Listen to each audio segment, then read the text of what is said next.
Well, welcome to the review session here. We're here in Fretwell 100, which is our nice big classroom. And so if you can't see up here, we got 3 other panels of screens up here that you can see. And again, my goal here is to actually go over this particular final exam with you guys. Hopefully, my goal here is that you've already done this exam so we can go over it together. But my point is really this. We're going to do this entire exam and talk about how long it takes and how long it should take you and stuff. Honestly, most folks are done with the Calculus 1 exam in about 2 hours to most 2.5 hours. You got 3 hours for this exam. There's a few stragglers that want to hold out to the last possible second. I'll have to pull the exam out of their hands. There's always those folks in your class. But for the most part, most folks honestly will be done between 2 and 2.5 hours. Okay? And but when you're studying for this exam, don't let just covering one exam be the only exam that you do. You need to cover more exams than just one. This is a good picture of what you guys. This is a great picture of what you guys are going to see next time, but they're going to change up the questions. So if you go back to the spring 2013 and the fall 2012 and the fall 2013, you begin to see you notice a pattern. You begin to see a pattern between the exams, and you begin to see the different kind of focuses. They did one type of related rate kind of problem on this one. Maybe they did another one on a different exam. But by doing more and more different types of exams, you're arming yourself to ready for whatever they're going to be able to throw at you guys tomorrow. So, do more than one exam. And if you're in my class, I've created these links at the bottom of your Moodle page that I've actually put up a few extra old exams and the videos, like I'm doing here, that attach to those things of me going over the entire exam. You should do the exam first. Try it out first before just watching me do these stuff. You really learn by doing it yourself. Practice it yourself, and then use the video as kind of basically the solutions, and kind of scan through that thing. And especially if you had a problem on a particular problem, go back and see what the big deal was. Okay, look at it and go, okay, problem number 15 on part 2. Man, I'm not sure about this particular answer. That's when you really want to use the video to see how it was actually done and stuff. And use this one the exact same way. All right, so let's go ahead and get started on this. Now, the exam is in 3 parts. Depending on, I got multiple sections in this particular class, depending on who your professor is, how they deliver you the exams. But the first part, starting right at 8 o'clock, you'll have this exam booklet. You will be filling out your name, your student ID, who your professor is, and what time and section you have your class and stuff. And you also have an OpScan sheet. There'll be an OpScan sheet for part 1. There'll be a separate OpScan sheet for part 2. Okay? So you have to fill out your OpScan sheet. And on that OpScan sheet, you'll put last name first, first name last. You'll put your 800 banner ID number, and you'll also put a code for which section and all that good stuff you're in. And we'll give you all that stuff tomorrow, and so that's when you have to be there early to show you guys how to fill out the forms. And now, right at 8 o'clock, we start the exam. So you'll have an OpScan sheet with this part 1. Part 1 is a no calculator multiple choice section. Okay? No calculators. All calculators will be put away. For 1 hour of this exam, everybody has 1 hour to complete part 1. And so nobody will be allowed to use the calculator during that first hour. After that first hour, your professor will collect all part 1 of the exams, and then give the official word that you'll be now working on part 2 and part 3. You'll be now allowed to use your calculator. So there'll be this mad rush to grab your calculator, and then for the next 2 hours you'll be using the calculator on part 2 and part 3s. Okay, that's how the exam's going to work. So imagine it being 8 o'clock in the morning tomorrow, and all of a sudden we start. So, part 1. Now this again is a no calculator section. So being a no calculator section, we're still going to be evaluating things. Don't be surprised by throwing in some numbers on some stuff, but they'll be nice numbers. For example, this one right here. Evaluate we got the function f of x equals 2x squared minus 3x minus 4 over x. Evaluate f prime of 2. Before I find f prime of 2, I got to find f prime of x. And before I find f prime of x, remember John's fundamental calculus, clean up your algebra first. I can take the root of that guy, that's no problem. That's 2x squared. Plus minus, I can take the root of 3x. I learned that rule too. It's 4 over x. They're asking for the derivative, so you want to clean that up. That's the same thing as a minus 4x to the negative 1. Does that make sense? Now take the derivative of this guy. It'll be 4x minus 3. And the derivative of negative 4x, negative 1, you bring it down, it'll be plus 4x. And then you get to subtract 1, that'll be negative 2. Does that make sense? Well, of course, you want to clean that up again. 4x minus 3 plus 4 over x squared. And then we're supposed to evaluate it at 2. So it'll be 4 times 2 minus 3 plus 4 over 2 squared. No calculator, so I better know this. 4 times 2, that's like 8, minus 3 plus 2 squared is 4. 4 divided by 4 is 1. So 8 minus 3 is 5, plus 1 is 6. The answer is E. Does that make sense? Notice, I'm not in a rush. There's like 12 problems on part 1. 12 to 15 problems is traditionally what they have. You've got up to an hour to do this. Take your time. Watch the careless errors. It's just stupid little things that's going to kill you on this exam. Take your time. This is not hard. Plug in the numbers and evaluate these things. Don't try to do this thing at 90 miles an hour. All right, next one. G of x is equal to 3x to the 3e to the 2x divided by 2x plus 1. We want to evaluate g prime of x. Basically find g prime of x. You know they're going to hit you hard on the classic product rule, chain rule, quotient rule, and any combinations thereof. So on this particular problem, I see a quotient. So I'm going to use the quotient rule. Just because we're preparing for the final exam, what's the quotient rule? Derivative of the top times the bottom minus the top times derivative of the bottom all over the bottom squared. So, let's go for it. Derivative of the top. Well, 3 is a constant. It holds over. What's the derivative of e to a function? Well, derivative of e to the x is e to the x. Derivative of e to a function is e to the function times the derivative of the exponent, 2. That's the derivative of the top. Times the bottom, 2x plus 1. Minus the top, 3e to the 2x. Times the derivative of the bottom. Derivative of the bottom is 2. Derivative of 2x plus 1 is 2. All over the bottom square. Now, I've got to clean this guy up. But when I'm looking at this thing, I'm thinking, the answer's either got to be A, B, or E. I can pretty much throw out C and D as an answer. Think about that strategy type thing here too. Multiple choice kind of test. All right, so how would I clean this guy up? Well, I would clean it up a little bit more. Let's see here. This is 3e to the 2x times 2, and 3 times 2 is 6.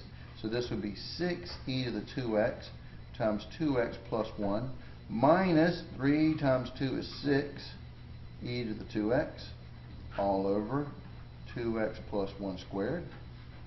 Now to clean this guy up, I would distribute. Again, looking at how they got the problems. Or maybe I could factor something out. I'm not sure here. Let's see here. I'm going to go ahead and distribute, and let's see what we get. So if I distribute this thing, this is going to give me 6e to the 2x times 2x. 6 times 2 is 12x e to the 2x. 6e to the 2x times 1 is plus 6e to the 2x minus 6e to the 2x all over the bottom squared. And what happens to my 6e to my 2x's? They cancel out. So this is 12x e to the 2x divided by 2x plus 1 squared. Is that any one of my answers there? Let's take a look. Is that any one of these guys? I believe it is answer A. Does that make sense? Again, where most people would have screwed this up, most people would have got it to this point, but when the distributing and combining like terms, that's where you fall apart at. 60% of calculus is algebra. So be careful, take your time, watch for careless errors. All right? Here's another one. H of x is equal to x squared times the sine of 4x plus 1. They want you to evaluate h prime of x. So we want to find h prime of x. So pause, hesitate, and ask yourself, What rule should I use on this thing? I got x squared times the sine of 4x plus 1. What rule would you use? Which rule? I don't think quotient would be the one. Product rule. I got x squared times sine of 4x plus 1. That big old times in the middle of it. Product rule. Derivative of the first times the second plus the first times derivative of the second. Derivative of the first. Derivative of x squared is 2x times the second, the sine of 4x plus 1, plus the first, x squared, times derivative of the second. The second part is the sine of 4x plus 1.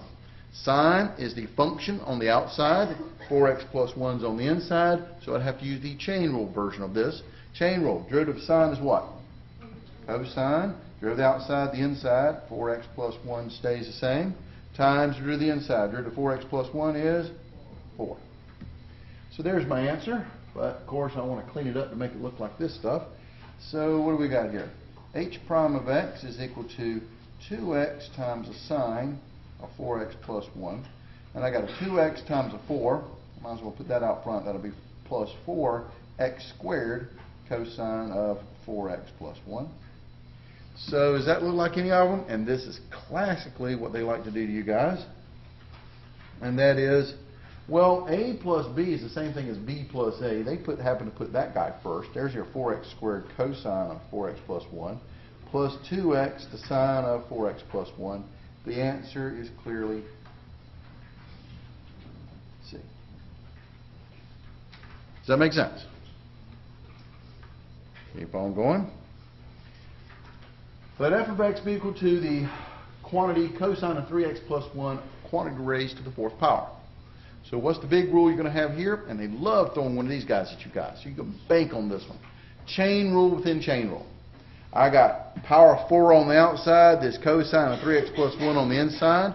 So it's chain rule. Derivative of the outside, inside stays the same time derivative of the inside. And once I start taking derivative of the inside, I got cosine 3x. That requires another chain rule. Cosine's on the outside, 3x is on the inside.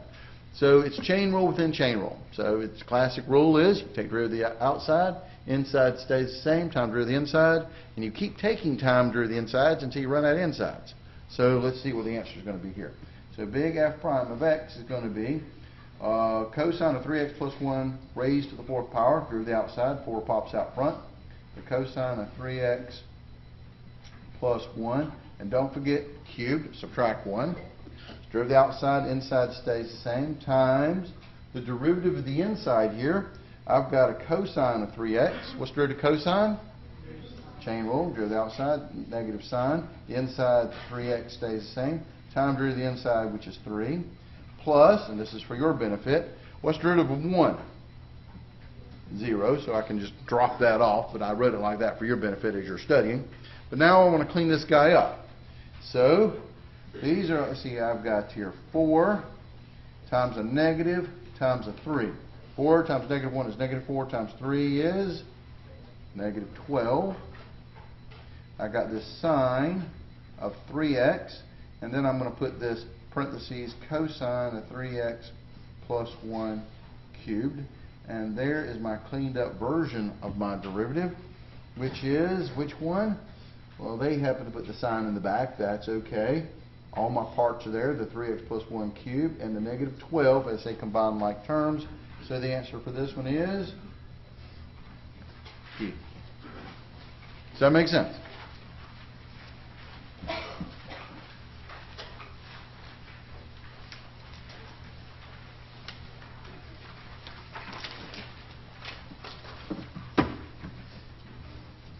All right, problem number 5 is this.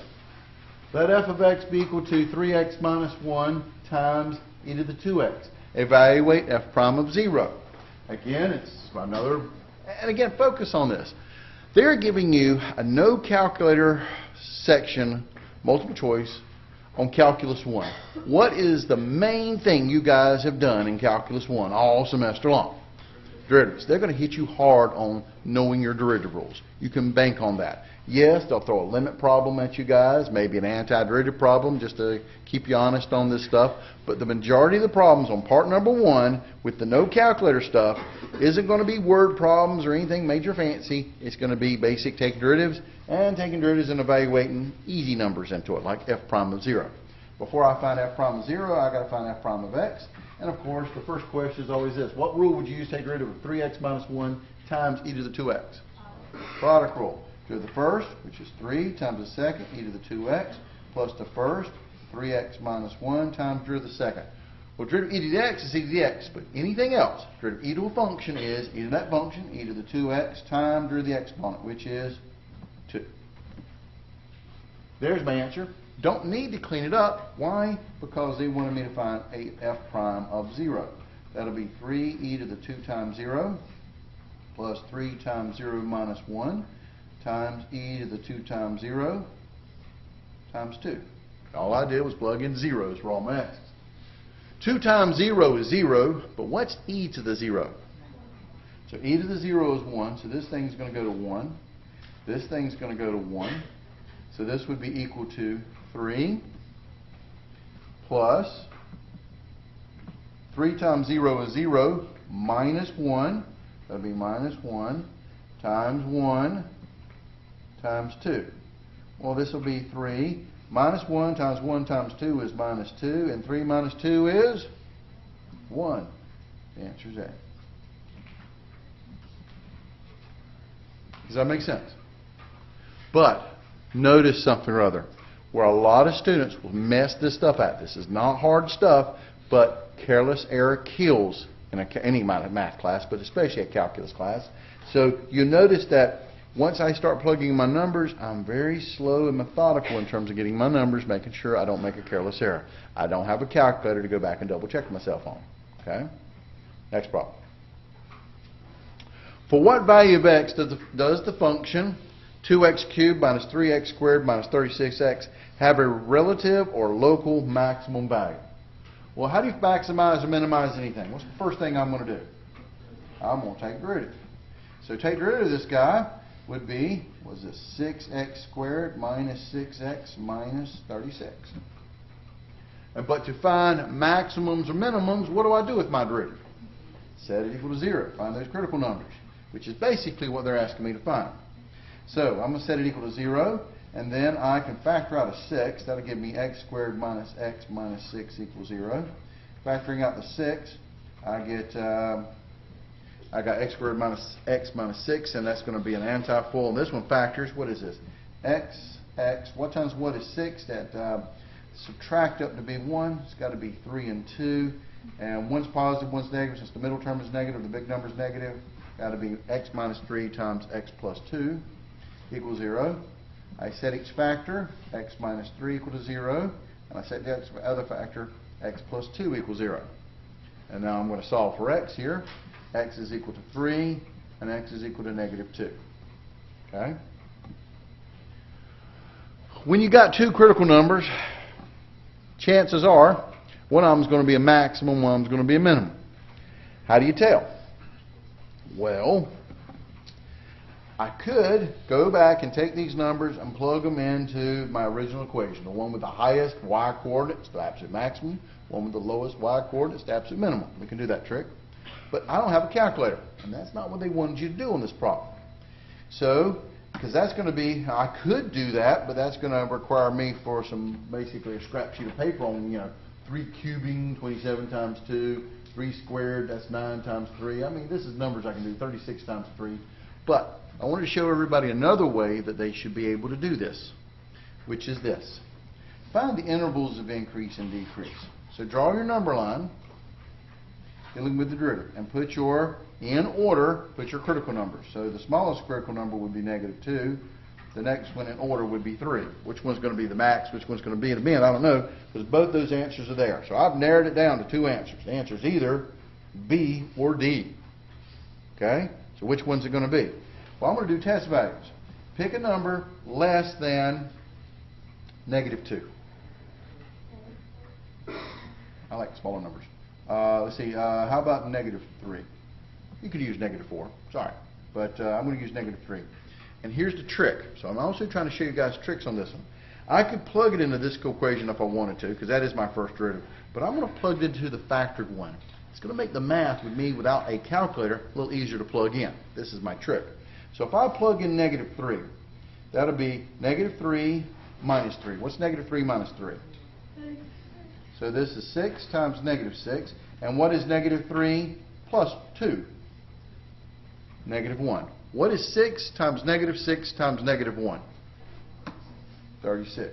I don't care what the number is, it's positive. Now pick a number, use your brain, between negative 2 and 3. 0. Good choice.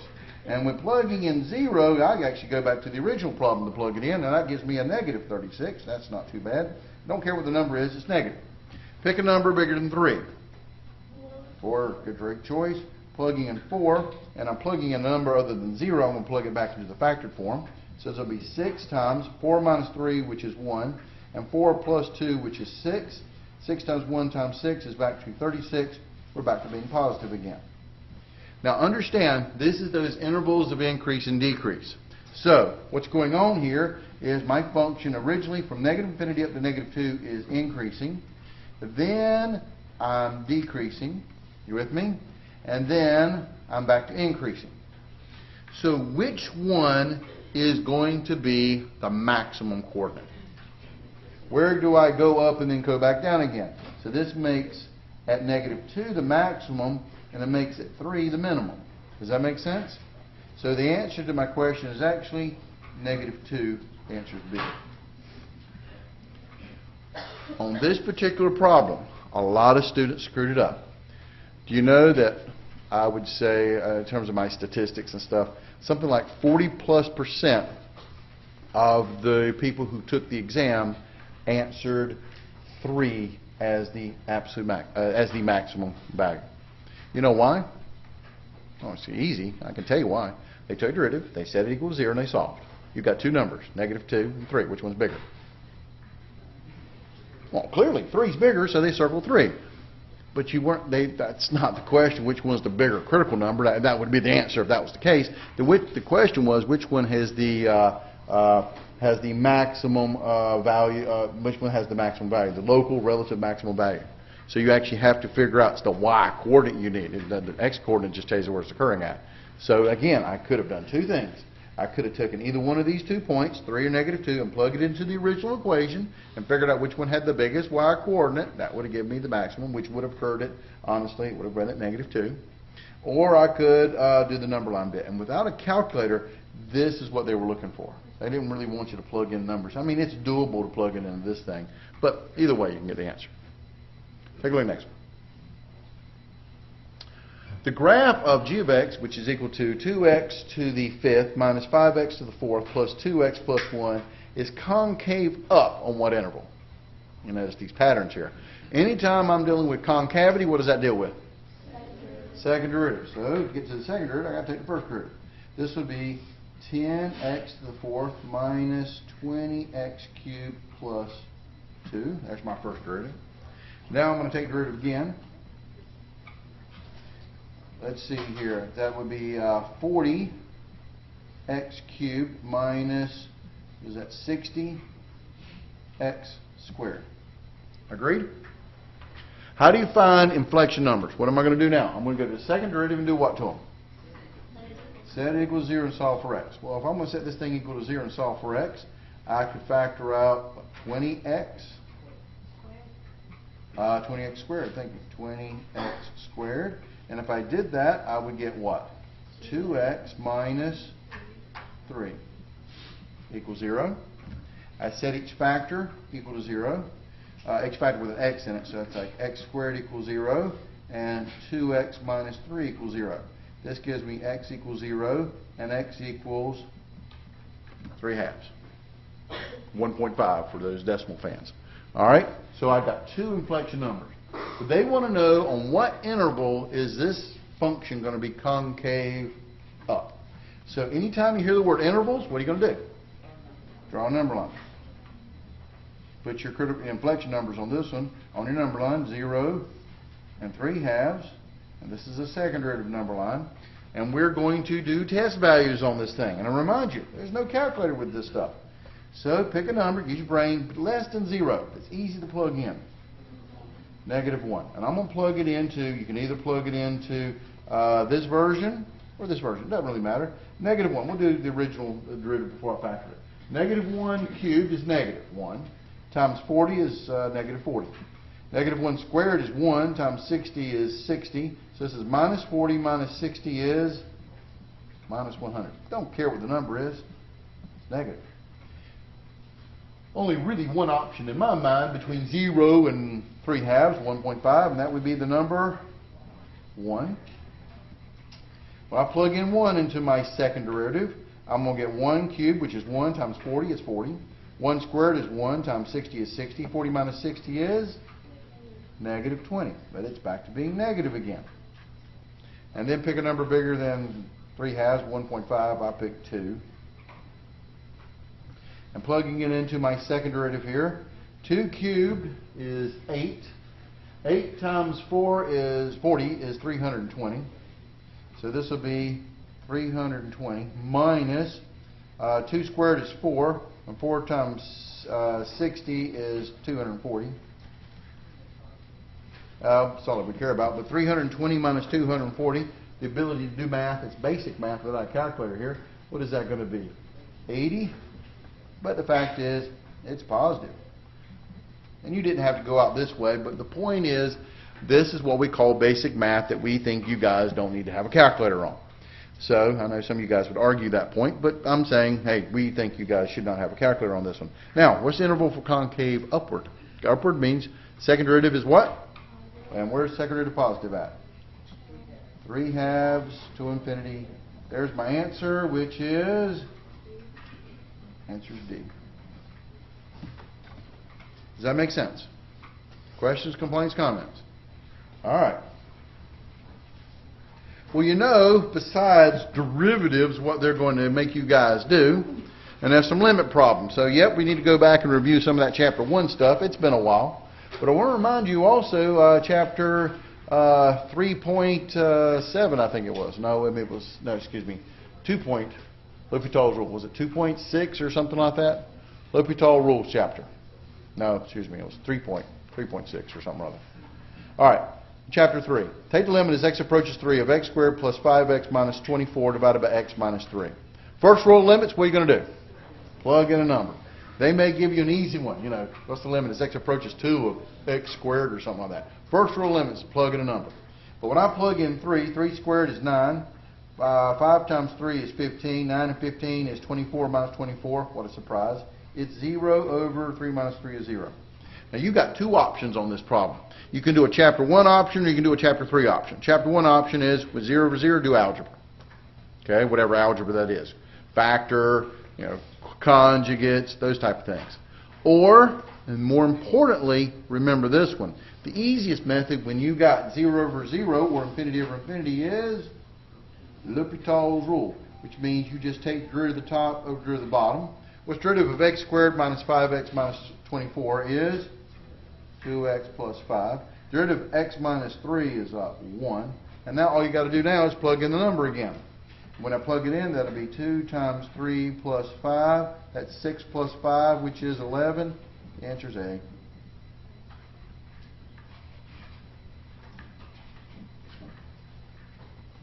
Does that make sense?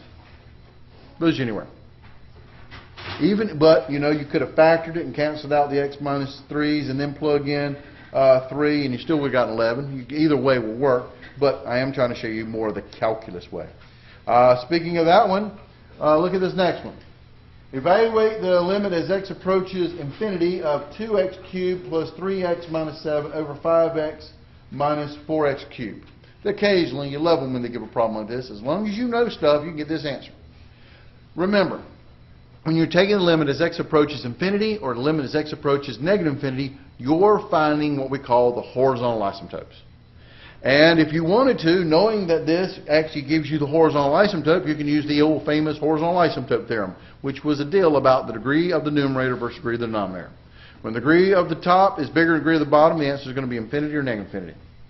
When the degree of the top is equal to the degree of the bottom, the answer is the ratio of leading coefficients. And when the degree of the bottom is bigger, the answer is always 0. It's called the horizontal asymptote theorem from college algebra. So, knowing that, what's the degree of the top? 2. What's the degree of the bottom? 3. Bottom is bigger than top. What's the answer?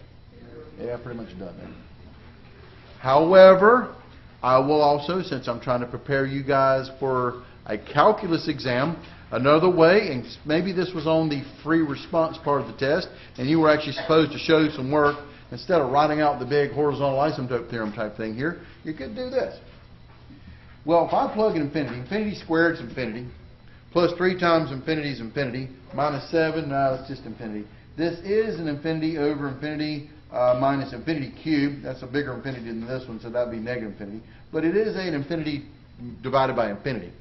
And you could have used L'Hopital's rule on this one. So I just wanted to show you that. So apply L'Hopital's rule. This would be equal to, you get the same answer, limit as x approaches infinity of, here at the top is 4x plus 3 over 5 minus 12x squared. But here's the deal.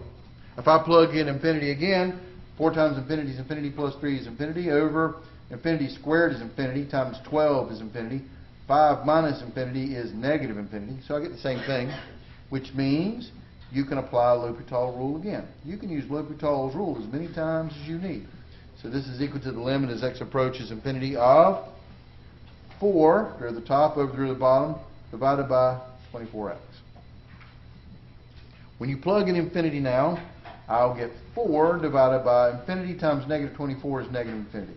This is what I just wanted to discuss with you guys in terms of practicing and reminding you of stuff. When I do all this problem, and I'm doing my L'Hopital's rule, and I end up getting a number divided by infinity, or in this case, 4 divided by negative infinity. When the infinities are on the bottom, in terms of limit laws, what is this thing going to go to? 0. So you end up getting the same answer. This shows your work. This is just knowing something. Either way, on multiple choice, we're happy with you guys. Does that make sense? But 2 different ways of doing the same problem.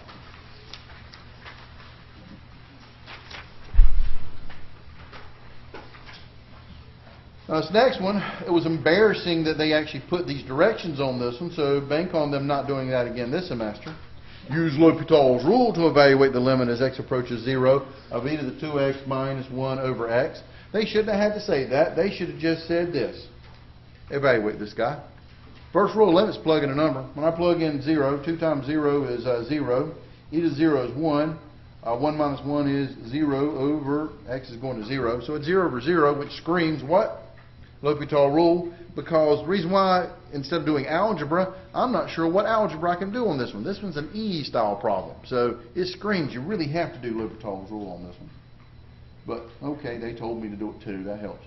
Take the limit as x approaches 0 of, drew the top, drew e to the 2x is e to the 2x times 2 from the chain rule. Drew to minus 1 is 0. Divided by L'Hopital rule. Drew the top over, drew the bottom. Let's drew to x, 1. So this really is the limit as x approaches 0 of 2e to the 2x. Plug in 0. 2 times 0 is 0. E to the 0 is 1. Times 2 is 2. Answer is D, 2. Does that make sense? What's that? That was really interesting. Well, again, sometimes they'll do that, and sometimes they won't. What I'm trying to do is also prepare you guys. Well, geez, Dr. Taylor, after taking this, somebody's going to come up to me and say, oh, look, this semester's exam was so much easier than the one that you guys have. All right, we're going to talk about that for a second, too. All right?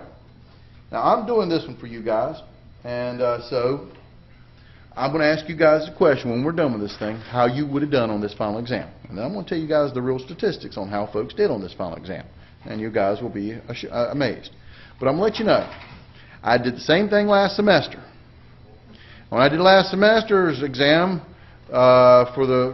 before they had this particular exam, they said pretty much the same thing. Well, that particular semester was so much easier than the one that I had. Let me tell you, the world's worst exam is going to be the one you guys are going to get tomorrow. Why? Because it's yours. Okay? This is the deal. The last semester thought the same thing as the semester before that, so forth and so on. I'm also trying to help you guys out. That's why I wanted you guys to take this exam before you guys came in here so you can get a real feel for it instead of some dude just doing it all for you. All right. Look at number 11 here and number 12. Pretty much same directions here. What do they want? You know they're going to also throw this stuff towards the end of the free response, of the multiple choice part, no calculator. Not only do you have to know all those derivatives, we've done tons of derivative problems, of course, but you're also going to throw 1 or 2 anti-derivatives at you guys. So Throw in the clutch and chunk it in reverse now. Antiderivative, which means integral. You want to find the general antiderivative or integral of 3e to the x plus 2 secant squared of x dx. And honestly, this is nothing but, did you guys remember the formulas? All right, 3 is a constant. Leave it alone. What's the antiderivative or integral of e to the x? Well, that's the easiest one of all, because derivative of e dx is e dx, so the antiderivative of e dx is e dx. Plus 2 is a constant. Leave it alone. What's the antiderivative of secant squared of x? In other words, the derivative of what function out there is going to give me secant squared of x? Tangent of x. And when you have antiderivatives, you always put a big old plus c on that thing, right? So, where's my answer? Let's see, here's tangent, so it's got to be either c or d, and I believe the answer is c. Does that make sense? But this also should remind you of, not only do you need to take the antiderivative of these things, you need to be able to take the derivative of these guys as well. Make sure you know your trig, your sines, your cosines, your tangents, your secants, your cosecants, your cotangents, your inverse tangents, your inverse, your arc sines, arc cosines, arc tangents, arc secants, arc cosecants, arc cotangents, derivatives. Make sure you guys got those memorized. And of course, the natural log of the e derivatives as well. They're going to hit you hard on all that stuff. Take a look at the next one. Find the general antiderivative of 5 over x squared minus 3 over x. This one wasn't too bad. This one makes you do the algebra. The integral, antiderivative or integral of 5 over x squared minus 3 over x with respect to x, so dx on it. This guy here is a formula. 3 is a constant, leave it alone. This is 1 over x. That's one you should have memorized. The integral or antiderivative of 1 over x is the natural log of the absolute value of x. This guy is not a formula. Anytime you got a power on something or other, when you're talking about antiderivatives, even derivatives, you want to bring them to the top to make them look a little better. So clean it up first. That'll be the integral of 5x to the negative 2 minus 3 over x dx. Now, antiderivative, constant holds over. The integral of x to the negative 2, add 1 over add 1, that'll be x to the negative 1 over negative 1. Minus 3 is a constant. Leave it alone. Leave the constants alone, whether on top or bottom, leave them alone. What is the antiderivative of what's left, which is 1 over x? Natural log, absolute value of x, plus c. Of course, to get it to match up over here, you want to clean it up.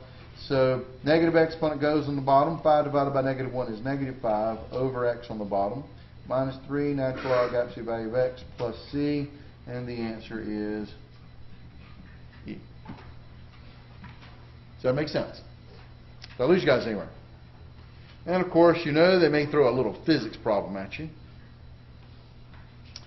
A ball is thrown upwards on a different planet, or whatever. Its height at time t seconds is given by the equation y of t equals 20 plus 30t minus 5t squared in feet. What is the maximum height attained by the ball? There's two different ways you can look at this one. From a physics perspective or from a calculus perspective. At the end of the day, they'll merge together and be the same thing. From a physics perspective, if I want to talk about where an object's going to attain its maximum height, you're throwing the ball up. It goes up, stops, and comes back down. And where it stops at, the velocity is equal to 0. Right? So to figure out where a ball is going to attain its maximum height, you take the velocity and set it equal to 0. Because where it stops, goes up, stops, and comes back down. That stops is at the height. That's your physics perspective of this stuff. Or you can look at it from a calculus perspective. They want to maximize height. How do you maximize or minimize anything? What are you going to do? Take derivative, set it equals 0, and solve. And when you take derivative of height, what do you call that? What's derivative of height? Velocity. Welcome back to physics again. The derivative of height is velocity. What's derivative of velocity? Acceleration. Get your physics stuff down. We are trying to put these two concepts together. We do have a physics component to our engineering calculus class. So, same deal goes. In other words, I'm going to take my derivative, which is also the velocity, which would be 30 minus 10t. I'm going to set it equal to 0 and solve. This is 30 equals 10t, divided by 10 on both sides. T is equal to 3. But that's not the question, though. This is at time. So the answer is, at 3 seconds, the ball will obtain its maximum height. But what was the question? What is the height? Look at the answer. Feet, feet, feet, feet, feet. All right? So what am I going to do to get this height out of this thing? Plug it back into the original. To get the height, you go back to the original equation, y of t. And we're going to plug in t. We're going to be plugging in 3 for time here. So this would be equal to 20 plus 30 times 3 minus 5 times 3 squared. Uh-oh. But remember, it's basic whole numbers here, so we can handle this. No calculator still. So that'll be 20 plus 30 times 3 is 90 minus 3 squared is 9, and 9 times 5 is 45. Don't hurt yourselves, people. It's like second grade. All right, so here we go. What do we get? What's 90 minus 45? 45. What's 45 plus 20? 65. And this would be measured in feet. So the answer is C. Yes, we call that basic math. You should have the ability to do that without a calculator. Does that make sense? Also, notice this. I started a little bit later on this one. I started at 9:15, and notice that I took approximately, with explanation mind you, 30 minutes to do part number 1. How long do you have to do part number 1? 1 hour. So I am done with part number 1. I feel pretty confident about my answers, so I'm ready to move on to part number 2. However, I would turn part number 1 in, and I'm going to go ahead and start on part number 2, but I am still not allowed to have a calculator until we give you guys the official word. I know this is the section that says I'm allowed to have a calculator. It's the multiple choice with a calculator. You are not allowed to use a calculator until we tell you so, because there's other people out there that haven't finished part 1 yet, so you have to basically do on their time. Until everybody's finished with part 1, or at least for that first hour, no one's allowed to use a calculator until we give you guys the official word. However, let's go ahead and start part number 2, and I bet you there's lots of problems I can do that really don't require me to use a calculator. Here we go. F of x is equal to x cubed divided by g of x. It tells me, suppose that g of 2 is equal to negative 1 and g prime of 2 equals 3. Evaluate f prime of 2. Honestly, this is a problem right off WebWork.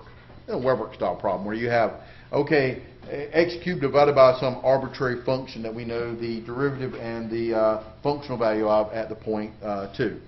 But question still is, evaluate f prime of 2. Before I find f prime of 2, I got to find f prime of x. What rule would I use to take derivative of x cubed divided by g of x?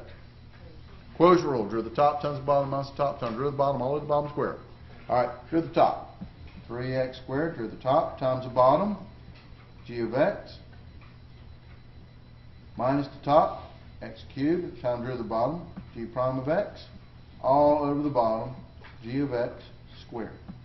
That's why knowing the words is so much more advantageous to you guys than remembering the formula out of the textbook. F prime times g minus g times f prime all over g squared. Knowing the words really does help you out with this stuff. Derivative of the top times the bottom minus the top times derivative of the bottom all over the bottom squared. Okay? But now, what do we want to do here? Evaluate this thing at f prime of 2. So I'm going to stick 2 into this thing.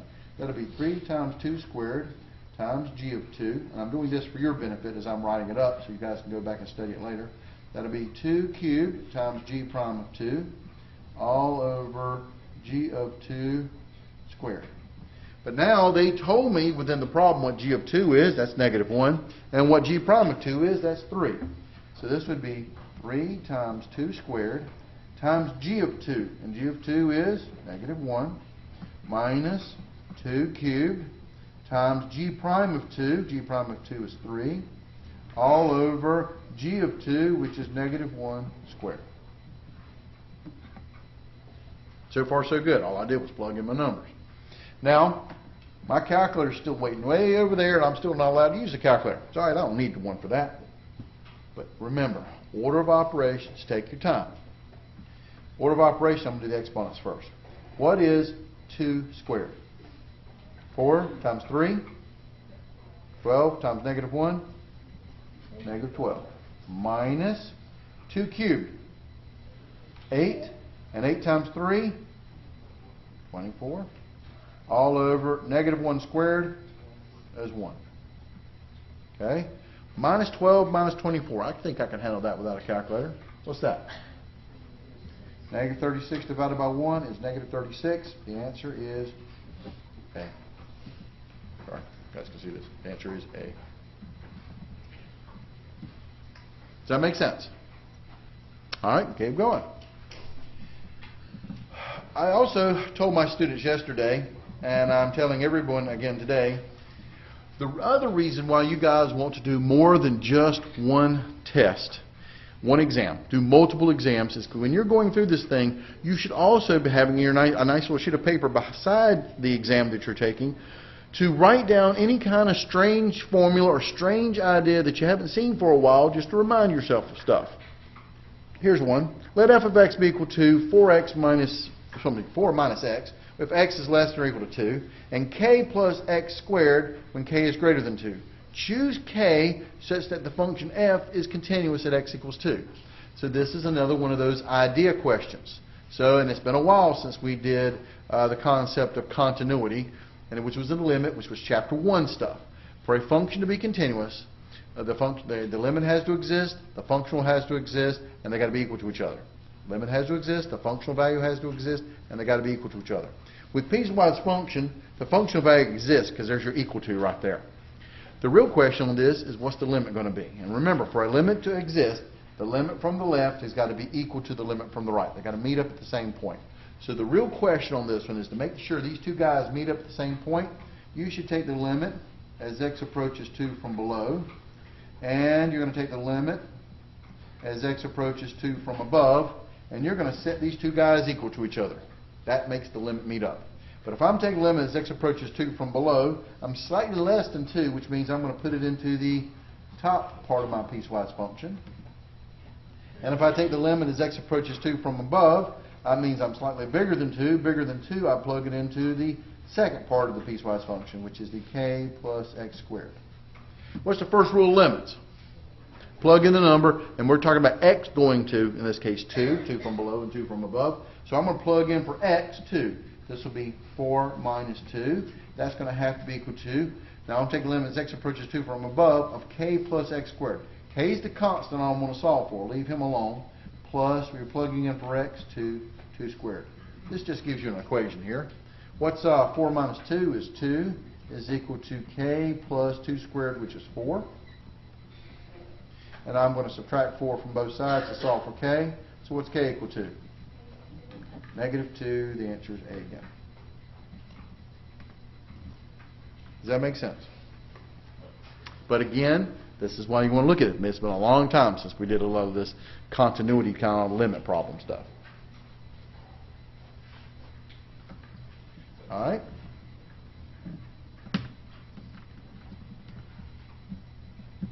This problem. Evaluate the limit as x approaches 2 from below of the absolute value of x minus 2 over x minus 2. Now, when we did limits, I taught you guys, first rule of limits is plug in a number. But if you plug in 2, you're going to get the famous 0 over 0 indeterminate form. So if it's indeterminate, you are supposed to, in the good old chapter 1 days, is quote-unquote do algebra. Later on in chapter 3, we came up with this concept of L'Hopital's rule to help you out. But even then, there's a few problems out there that you can't take the limit of in the traditional do algebra or the traditional L'Hopital rule. And this is one of them. They like to throw one of these guys at you guys. You know, when in doubt, you can always find the limit of a problem. If you don't know what algebra to do, or you can't do L'Hopital's rule, you can still figure out the limit by doing the incremental approach, which is called the T-bar approach, plug in numbers. The reason why, if I plug into right now, 2 minus 2 is 0, absolute value of 0 is 0, and 2 minus 0 is 0, so 0 divided by 0 is what I got here. So I'm supposed to do algebra. The problem is, what kind of algebra do on absolute values? I don't know how to do an absolute value algebra thing here. So the next thing is this. Okay, fine. Well, then I want to use L'Hopital's rule at 0 to 0. But I don't know how to do algebra on absolute values. I surely don't know how to take a derivative of an absolute value. So my derivative trick is out with L'Hopital's rule. My algebra trick's out because I don't know how to clean up and try to cancel anything out of here with absolute values. We don't teach you guys that stuff. So The basic rule still applies. If I'm taking the limit as x approaches 2 from below, and I don't know what kind of algebra to do the t-bar. You can always get the answer off the t-bar. The traditional idea of what limits are all about. I'm going after 2 from below. So what kind of numbers will I plug into my function? I'm going to plug in numbers like 1.9 and 1.99. All you need is a couple of numbers to see what the pattern is and see what we're going towards. And I don't think I need a calculator for this guy. Let's see what we can do. What is 1.9 minus 2? Negative 0.1.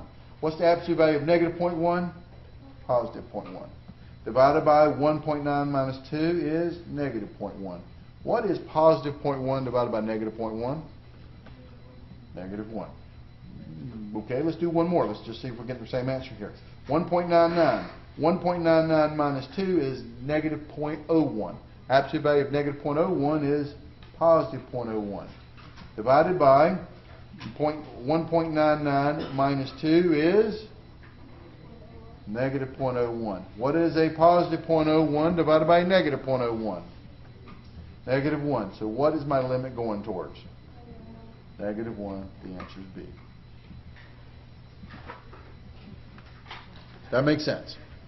That is, quote unquote, the algebra you can do.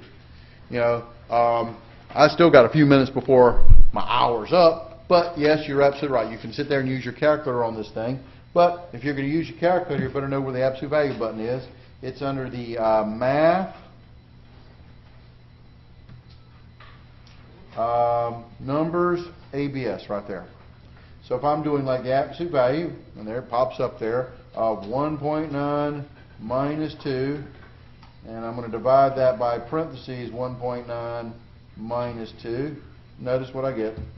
What a surprise, negative 1. So yes, I can still do it on the calculator, but I didn't need to do the calculator on that. I can still do math in my head.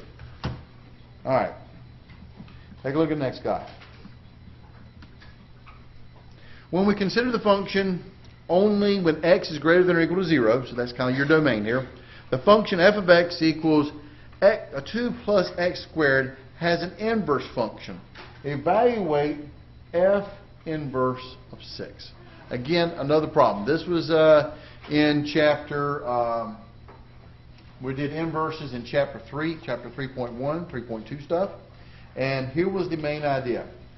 You guys are so familiar with y equals f of x, but when I do inverses, talking about from the inverse perspective, this is the same thing as f inverse of y equals x.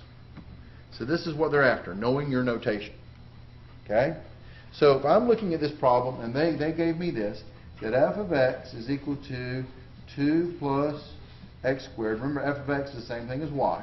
They gave me that. They wanted me to find f inverse of 6. By the notation, I can tell you that means y has to be equal to 6. Does that make sense?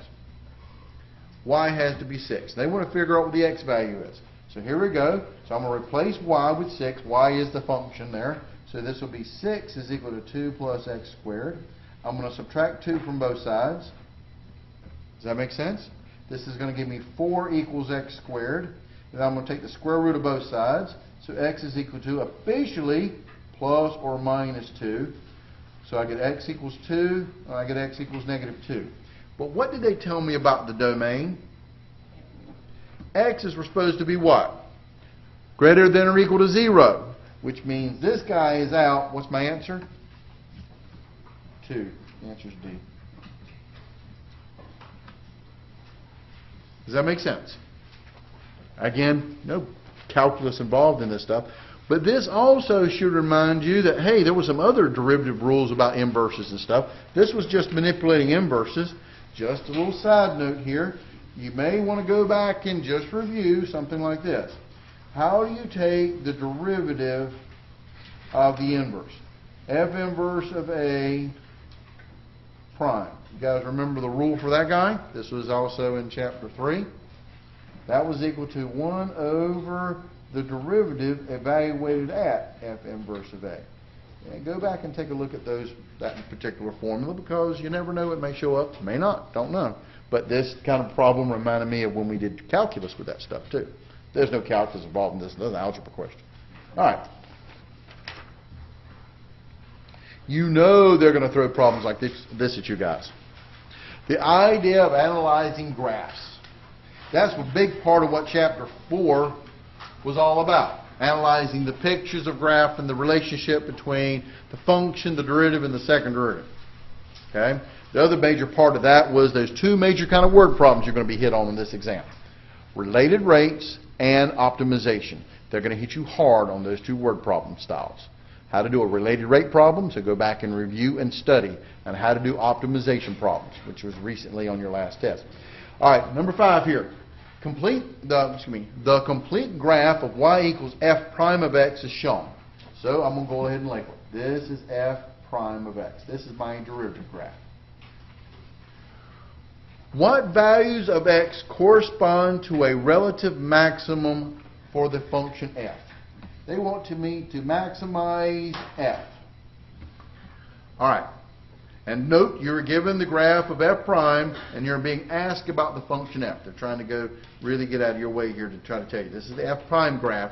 You're being asked about f. How do you maximize or minimize a function? To maximize, or for that matter, minimize a function f of x, what am I going to do? I'm going to take its derivative, I'm going to set it equal to 0 and solve. Right? This is an idea question. You better have that emblazed in your mind. This is the whole idea of optimization. Take derivative, set equals 0 and solve. You've been programmed. Awesome. Now, this is the graph of f prime. Does that make sense? Where is this graph, now we're looking at a graph, equal to 0 at? Where is this graph equal to 0 at? Where a function is equal to 0 is called the x-intercepts. So we're looking for the x-intercepts of the derivative graph, which is what? -2 and 1/3. Okay? So the answer is either x equals -2 or x equals 1/3. Does that make sense? So I can narrow it down to the answer is either A or C. Now how do I know which one's which? Well, to be a maximum, I'm going to take a look at, I'm going to try and draw a number line, trying to describe this thing to you guys. The number line thing again. Here's -2, here is 1/3. Let's look at the sign of the derivatives. Okay? This is the derivative graph. Below -2, where is the derivative graph at? It is below the x-axis. When it's below the x-axis, what signs do the derivatives have? Negative. So we're negative here. It's from being below the x-axis. Between -2 and 1/3, the graph is above the x-axis. And this is the derivative graph, so the derivative is above the x-axis, which means the derivative is what kind of numbers? Positive. And once you pass a third, there's a third, my graph is now back to below the x-axis. So below the x-axis, I'm back to having the sign is negative, and this is the derivative graph, so the derivative is negative at that particular interval. So now, analyze through the derivative graph. Forget this part, we just got the information off here. I am, for my original function, we are decreasing, then we're increasing, then we're decreasing. Based upon that, which one's got to be the maximum? 1/3. The maximum would be at 1/3. -2 would have been the minimum if they asked for the minimum thing. So the answer is C, 1/3. Does that make sense? So 1/3, -2 would have been the minimum, 1/3 is the maximum, and they did ask for the maximum, not the minimum. Number 6. You know you're in trouble when they do this to you. Refer to the graph in problem 5. Uh-oh, so we'll pull it back down again. Great. All right. It is still, hasn't changed, the graph of the derivative of f prime of x. Which of the x values below corresponds to an inflection point for the function f? You're being asked about the function f. But you need to know some definition here. How do you find an inflection point for a function f? You take the second derivative and do what with it? Set it equal to 0. Does that make sense? But here we go. What exactly is the second derivative? It is the derivative of the first derivative, which we're setting equal to 0. This is what the second derivative is. Again, you've got to outthink the question. So, the derivative of the derivative. So I've got the graph of this particular function right here. Look at this graph and tell me where the derivative of this graph is going to be equal to 0. Where's the derivative at? Well, the derivative is the slopes of the tangent lines. When is the slope of the tangent line equal to 0? -1 right up here. That would be a slope of 0 and 2. So the answer where the derivative is equal to 0 by the graph, based upon the graph, is going to be the points x equals -1 and x equals 2. Does that make sense? Put it back over here, you guys can see it. So based upon my picture here, it's either got to be at -1 or at 2. So these are going to be my my inflection numbers for the original graph. So is it -2? Is it -1, 0, 1/3, or does it have no inflection points? Now there are actually 2 of them on here, but looking at the answer sheet, which one of these guys is going to be an inflection number? Well, they didn't actually put 2 up here, did they? Well, what did they put? The answer is -1. The answer is B.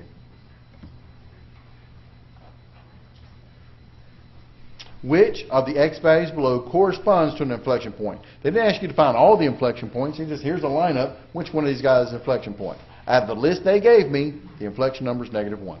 Does that make sense in terms of the question and the answer, more importantly? All right. Here's this one, questions.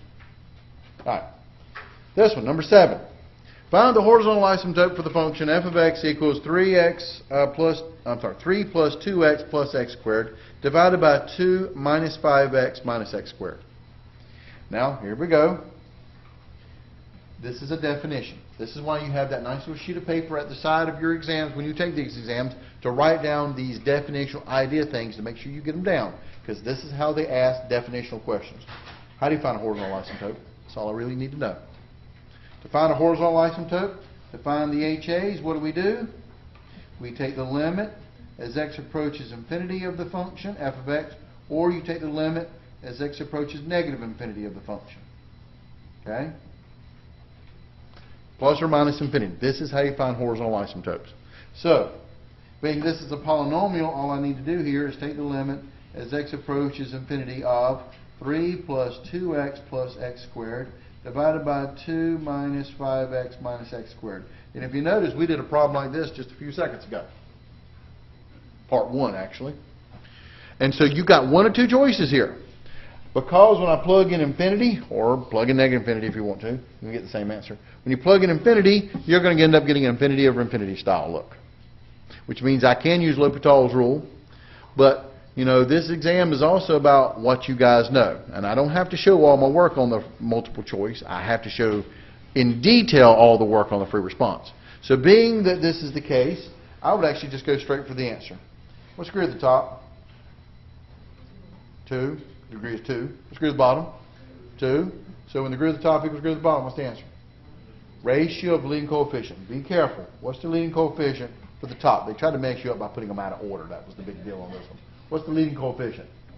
Understood to be 1 for the numerator. What's the leading coefficient for the denominator? -1.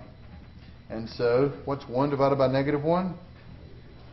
-1. And usually, when we talk about horizontal asymptotes, we talk about y equals the horizontal asymptote. X equals vertical asymptotes, y equals horizontal asymptotes. So my answer is y equals -1, which is answer E. Does that make sense? All right, take a look at number 8. Suppose that x and y are functions of t, and y equals 2x plus 3e to the negative x, and the dx dt is always 2. What is dy dt when x equals 0? This is a classic problem of related rates and how they traditionally ask related rate kind of problems on the multiple choice part. So, we're being asked about what is dy dt. To find dy dt, I'm going to take my equation, y equals 2x plus 3e to the negative x, and I'm going to take the derivative with respect to t of the entire equation. Does that make sense? Take the derivative with respect to t of the entire equation. Now, here we go. what does this mean? This comes from the implicit differentiation stuff, which again you need to practice. And with the, so what I'm telling you is this. Every time you take a derivative of a variable with related rates, you have to tack on this d variable dt at the end of it. So, what is the derivative of y? Well, it's a variable. So derivative of a variable is 1. So it's 1, but then you have to tack on times dy dt. Equals, what's the derivative of 2x? Well, 2 is a constant, leave it alone. What's the derivative of x with respect to t? Well, the derivative of x is 1, but every time you take a derivative variable, you have to tack on that times d variable dx dt. Plus, 3 is a constant, leave it alone. Here's where most people screwed it up, right here. What's the derivative of e to the negative x? Well, derivative of e to the x is e to the x, but derivative of e to a function is the chain rule. It's e to the function times derivative of the exponent. So derivative of e to the negative x is e to the negative x times the derivative of the exponent. What's the derivative of negative x?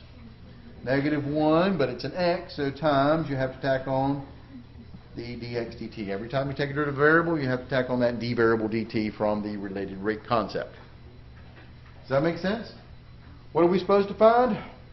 We're supposed to find dy dt. They're telling me x is equal to 0 and dx dt is equal to what? What is dx dt in this problem? Is always 2. What does that mean? Equals 2. So now I'm going to plug in, after taking my derivative with respect to time, plugging it in, this would be dy over dt would be equal to 2 times, every time I see a dx dt, I'm going to plug in a 2, plus 3e to the negative, when I see an x, I'm going to plug in a 0, times negative 1 times dx dt, I'm going to plug in a 2. And now, I don't need a calculator for this. I can handle this kind of math in my head. This would be dy over dt is equal to 2 times 2 is 4. Negative 0 is 0. E to the 0 is what? 1. So I got 2 times 3, which is 6, times 1, which is still 6, times negative 1 is minus 6. And what is 4 minus 6? Negative 2. The answer is D, negative 2. Does that make sense? All right.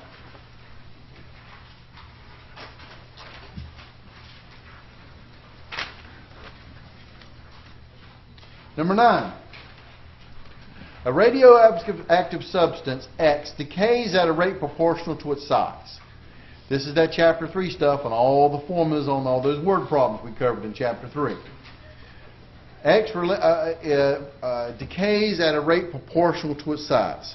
There's an initially there are 60 grams of substance X. The half-life, the time it takes to get half as much, for a substance X is 10 years. Approximately how many grams of X are present after 18 years? All right. So, what do we got here? First off, anything that X decays at a rate proportional to its size. That's that differential equation. It would also be known as dx over dt is equal to negative k times x. Because it decays, it's negative.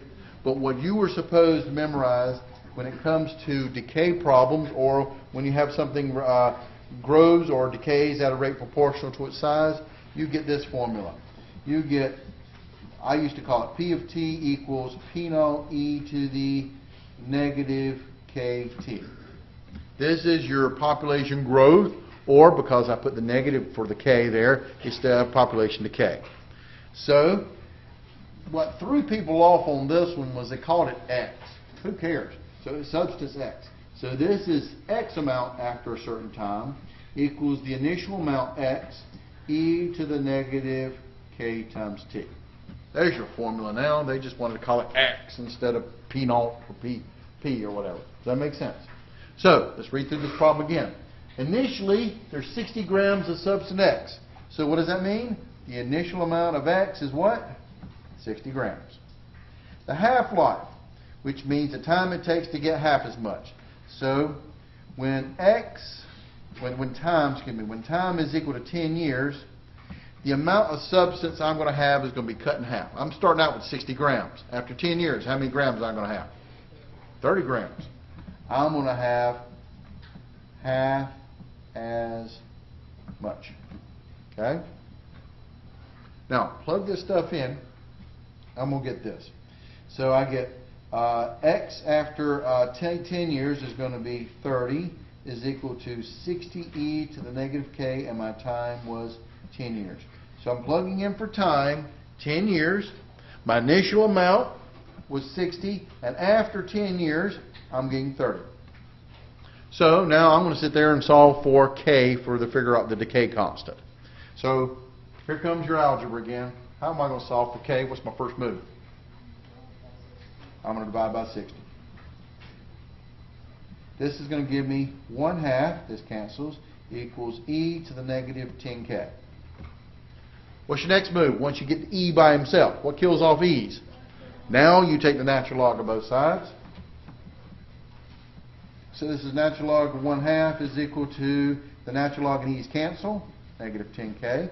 Now what am I going to do to solve for k? I'm going to divide by negative 10. And at k to be equal to, and notice, out of all this exam, this is the first time I've actually pulled out my calculator to do something that I couldn't do without any help here. So this will be the natural log of 1/2 divided by negative 10. And I got 0.0693. 4 decimal places is usually good enough on these type of tests. Okay? So now, there's my decay constant.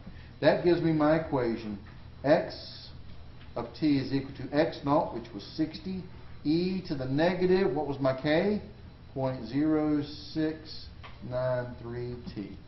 The whole goal on these type of word problems when we did them in Chapter 3 was come up with the quote-unquote modeling equation. Here's your modeling equation. Now you take this guy and go answer the question. What's my question? Approximately how many grams of X is present after 18 years? What am I going to do? There's my modeling equation. I'm going to find X when t equals 18. That's what I'm going to do. So X when t equals 18 would be equal to 60 e to the negative 0.0693 times 18. Clearly, this requires me to use my calculator again. I can't kind of do this stuff in my head. So this would be 60 times e raised to the negative 0.0693 times 18, which is, I got 17.235. 17.235 grams. Get you guys used to using units in case this happens to be a word problem. So what's my answer? Answer C. Does that make sense? Again, here's another formula you guys need to have memorized, because you know they're going to throw this one at you on the exam as well. Find the linearization to the approximation to L of x is equal to f of x equals 2 plus x plus the sine of 2x at the point x equals 0. Well, your linearization of formula is L of x is equal to f of a plus f prime of a times x minus a, where a is your centering point or the point they're giving you to evaluate this thing at. So, again, this threw off a lot of people because they didn't call it a in the form of the question here. They called it x. At the point x equals 0, that's your a number. That means a is equal to 0. Okay? So, my linearization equation would be f of 0 plus f prime of 0 times x minus 0. This is what we're plugging in for a, just the 0 point. Alright, here's my function. F of x is equal to 2 plus x plus the sine of 2x. What's f of 0? That'll be 2 plus 0 plus the sine of 2 times 0 is 0. What's the sine of 0? 0. You could use your calculator to do it, but it would be embarrassing if you did. Sine of 0 is 0, and 2 plus 0 plus 0 is 2. So f of 0 is 2. So my linearization equation would be 2 plus, now I need the derivative. What is the derivative of my function here? What's the derivative of 2? What's the derivative of x? 1. What's the derivative of sine of 2x, and what rule would I have to use? Derivative of sine, chain rule. Derivative outside, inside stays the same, times derivative of the inside. Derivative of sine is cosine. Inside 2x stays the same time to the inside, which is 2. Now what is f prime of 0? This is 1 plus the cosine of 2 times 0 times 2. 2 times 0 is 0. This is the angle. What's the cosine of 0 equal to? 1. So I got 2 plus 1 times 2. 1 times 2 is 2 plus 1 is 3. So f prime of 0 equals 3. So that'll be 3 times x minus 0. Just plugging in my numbers here. Now, what's my linearization equation then?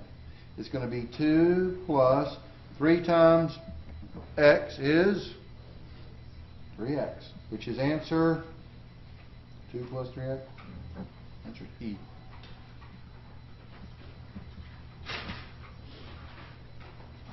Does that make sense? But don't forget this formula right here, linearization. But if you ever forget, when you're on the exam and you've got all that pressure because your whole life depends on how well you do go on this exam. We understand this. It's your life. But the fact of the matter is, it's this. Linearization is a fancy word for find the equation of the tangent line. You know they're going to throw that kind of question at you guys as well. Make sure you have the ability to find the equation of a tangent line of any function they throw at you at a particular given point. Because this is a fancy word for finding the equation of a tangent line. It's still y equals mx plus b. I mean, if I distribute this thing and clean it up, it's the slope of the tangent line is what it is. All right, keep going. Oh, you know, it had to come sometime soon, and here it is. X squared times y squared plus 4x minus 2y equals 4. Find dy dx at the point 1, 2. This is classic implicit differentiation. Implicit differentiation, remember the rules. You're taking the derivatives, but you just jump in with both feet and start taking derivatives. But you look at the world through products and quotients and chain rule. But the real deal was this. Every time you took a derivative of a y term, you had to tack on that dy dx, implicit differentiation. So remember, every time you take a derivative of a y term, you tack on times dy dx. So here's my equation. X squared times y squared plus 4x minus 2y equals 4. You're going to take the derivative with respect to x of the entire equation. Well, the first thing I see on my equation is this. What is x squared times y squared, and what rule would I use to take derivative of this thing? X squared times y squared. Product. So I'm using the product rule. Do the first times the second plus the first times do the second. So here we go. Taking the derivative, what's the derivative of x squared? Derivative of the first. 2x. Do the first times the second, y squared. Plus the first, x squared, times derivative of the second. What's the derivative of y squared? 2y, but you're taking derivative of a y term, you've got to tack on that times dy dx. Every time you take a derivative of y term, you tack on dy dx. Every time you take a derivative of x, he's just a normal variable, just take a derivative of him. So it's derivative of the first times the second, plus the first times derivative of the second. The derivative of the second term is a y term, so I have that dy dx. Plus, what's derivative of 4x? 4 minus, what's derivative of 2y? Well, 2 is a constant, leave it alone. What's derivative of y? 1 dy dx. Every time you take a derivative of y, you tack on that dy dx. Equals, what's derivative of 4? Don't forget to take derivative of the other side. Derivative of 4 is 0. Okay? Now, if they asked me to find dy dx as a function, I would get all my dy dx's on one side, move my other terms to the other side, and factor out the dy dx and divide. And that will give me a function. And you can do that. But I'm going to show you a trick on trying to save you some time. In this particular problem, they didn't ask for what is the formula for, the implicit formula for dy dx. They wanted you to find what? Dy dx at the point 1, 2. They wanted the slope of the tangent line at the point 1, 2. So after you take derivative, at any time you can plug in for x, I'm going to plug in 1, and for y, I'm going to plug in 2. So x, I get to plug in 1, y, I get to plug in 2. And it will save yourself a lot of algebra if you go ahead and add, just after you take derivative, since you're evaluating at a point, go ahead and plug in that point. So this will be 2 times 1 times 2 squared plus 1 squared times 2 dy over dx plus 4 minus 2 dy over dx equals 0. All I did was take every x, I plugged in a 1, and for every y, I plugged in a 2. Now I'm going to crunch out some numbers here. So, 2 squared, order of operations, exponents first. 2 squared is 4, times 1 is 4, times 2 is 8, plus 1 squared is 1, times 2 is 2, times 2 is 4. 4 dy over dx, plus 4 minus 2 dy over dx equals 0. Now all I'm going to do here is solve for dy dx. Combine like terms. What's 8 plus 4? 12.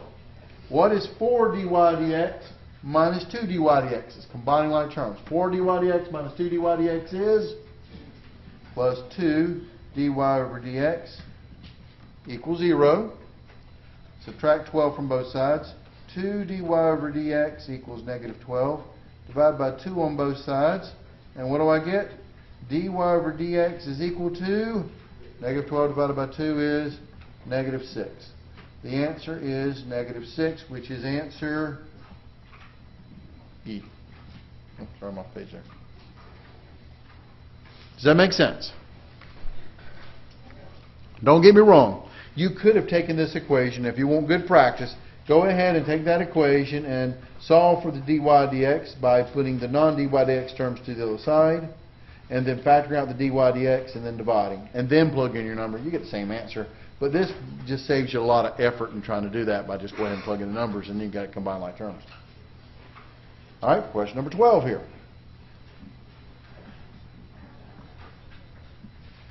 You know you're going to get one of these guys, so make sure, again, another formula out of all the 10,000 formulas you've got to have memorized. Here it is. We wish to solve 2x to the 4th plus 5x equals 10 using Newton's method with x1 equal 1 as your initial approximation, and you're supposed to find x2. All right? So, and they like to do this because so many students just want to sit there and put this on their calculator, set it equal to 10, and find the point of intersection. That's the exact answer. They just want you to use Newton's method on one iteration to go through the process. So, what is Newton's method? Well, first things first. Newton's method finds x-intercepts, roots, zeros. You've got to set the function equal to 0. So I would subtract 10 from both sides, and that would give me 2x to the 4th plus 5x minus 10 equals 0. And this is my function. Newton's method uses two things. It uses the function, and it uses the derivative. What's the derivative of 2x to the 4th? 8x cubed plus derivative of 5x is 5. There's my function, there's my derivative, and here's what you better memorize. What is Newton's method? Newton's method. What's Newton's method here? Xn plus 1 equals Xn minus what? Very good. F of Xn over F prime of Xn. It's minus the functional value divided by the derivative. Any other version of this formula will be wrong. And I've seen too many students do that. They put the derivative on top or something or other because they couldn't quite remember it, and they guessed at it and they guessed wrong, and they had to take the class again. It's awful. So don't remember the formula. Save yourself a lot of time and space here. So what's my what we want to do here is we want to find the second approximation at the second iteration, x2, which will be equal to the first iteration minus f of the first iteration divided by the derivative of the first iteration. That's really what we're looking for here. This would be equal to, what's x1 equal to? It's 1. So this will be 1 minus f of 1 divided by f prime of 1.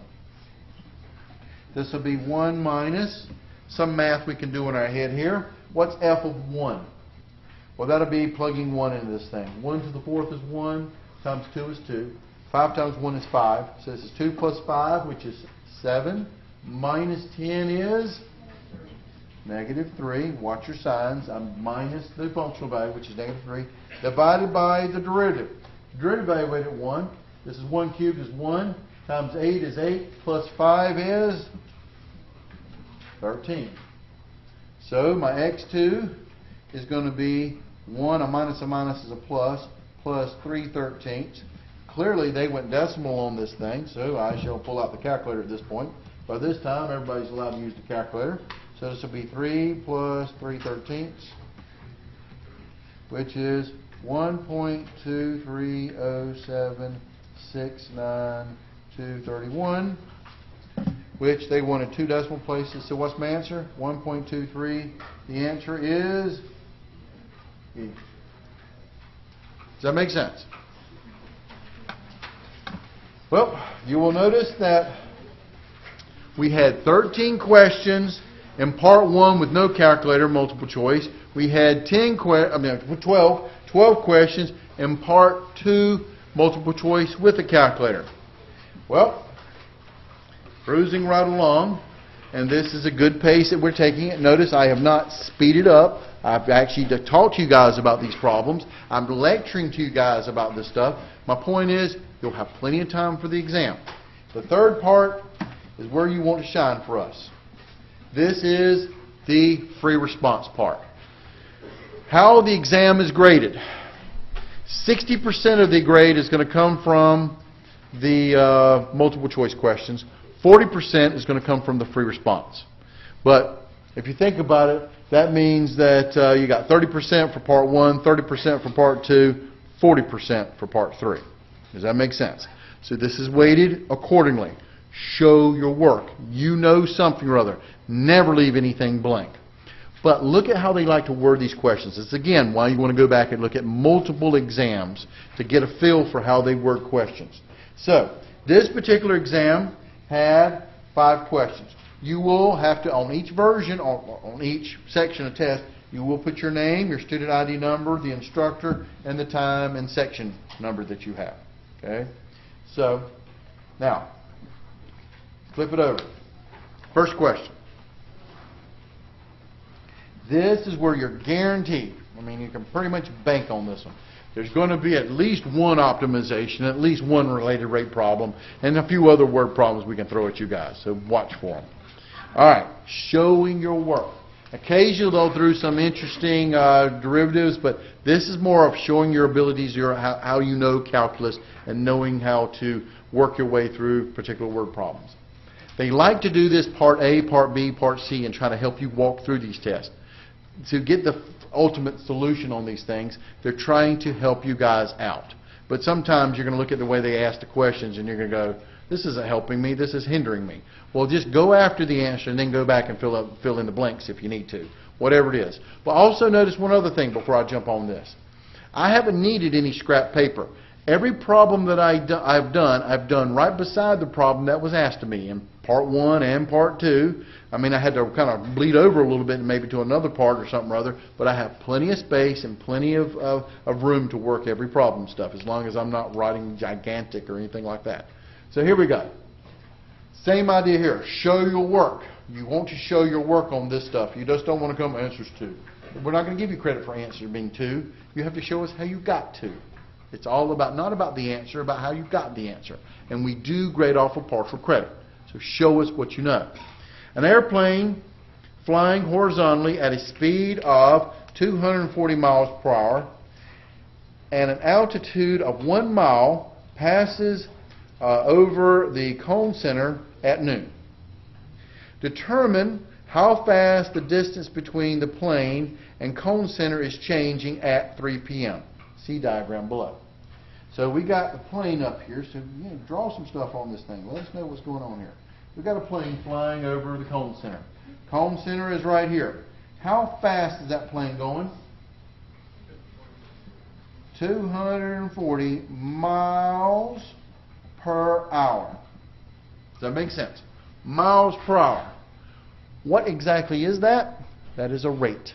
That is the rate of what? They drew the picture. They called this distance that the plane went was x. So what do you think the 240 is? dx dt. The plane is exactly 1 mile above the ground. So this is constant. We call it 1. That is 1 for 1 mile. And then we have y, which is the distance between the cone center and wherever the plane happens to be at. Okay? What we're going to be looking for is this. Look at the question. We want to determine how fast the distance between the plane and the cone center is. How fast is asking you what? I'm looking for dy dt. How fast is asking about a rate, And the rate of what? Variable y. So the question is going to be, what is dy dt equal to what at 3 p.m.? But remember, that at noon, this thing started at noon. Notice what I'm doing on this problem. I haven't even looked at the questions yet. I'm just reading what the big overall question they've given me and writing down everything that I know about it. This is what you do. Now, keep going. This is the side view. The cone center is on the left. The plane is along the side measuring as x. I figured that out. The y is the variable that measures the distance from the cone center to the plane. Okay? The left side of the triangle is always 1 mile because the plane is 1 mile high. Now, here we go. They're trying to walk you through on how to do a related rate problem. Look at the diagram and write down the equation that relates x to y. You've got to come up with your own equation. That's the problem with related rates. You've got to come up with your own equation. What do you see in this problem? I see a right triangle, right? And what messed a lot of people up was the fact it was flipped upside down. Don't care. How do you relate all the sides to a right triangle? What theorem do you know that does all this? Pythagorean Theorem. A squared plus b squared equals c squared. The sum of squares of the sides of a right triangle is equal to the square of the hypotenuse. Who's the hypotenuse? Y. So what I have here is y squared, the hypotenuse, would be equal to the leg squared, 1 squared plus x squared. That's actually what we were looking for, and we would say y squared is equal to 1 plus x squared. This was fine. A lot of folks did this. Y is equal to the square root of 1 plus x squared. That would have also been fine. There were several different ways we could have taken this answer. Does that make sense? They wanted a relationship between x and y. They didn't say solve for y. Okay? But fine, a lot of people did actually solve for y. A couple of people did this. They took the square root of both sides and told it was 1 plus x. Y equals 1 plus x. Well, they violated 45 rules of math on doing that kind of algebra, and then they end up messing the problem up because it screws up the whole thing. You screw up any part of this thing, it'll kill you. All right, part B. All right, differentiate the relation of part A with respect to t and solve for dy dt in terms of x and y. So, here's my equation. Y squared equals 1 plus x squared, and I'm supposed to take the derivative with respect to t. Again, I'm trying to show my work. So what is derivative of y squared with respect to t? It's a related rate. What is that?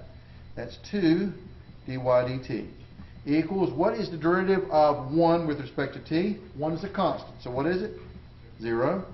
Plus, what is the derivative of x squared with respect to t? Well, derivative of x squared is 2x, but then you got to tack on that times dx dt. Anytime you take derivative of a variable, you got to tack on that times d variable dt. But now they did tell me to solve for dy dt on this thing. So this gives me 2 dy over dt is equal to 2x dx over dt.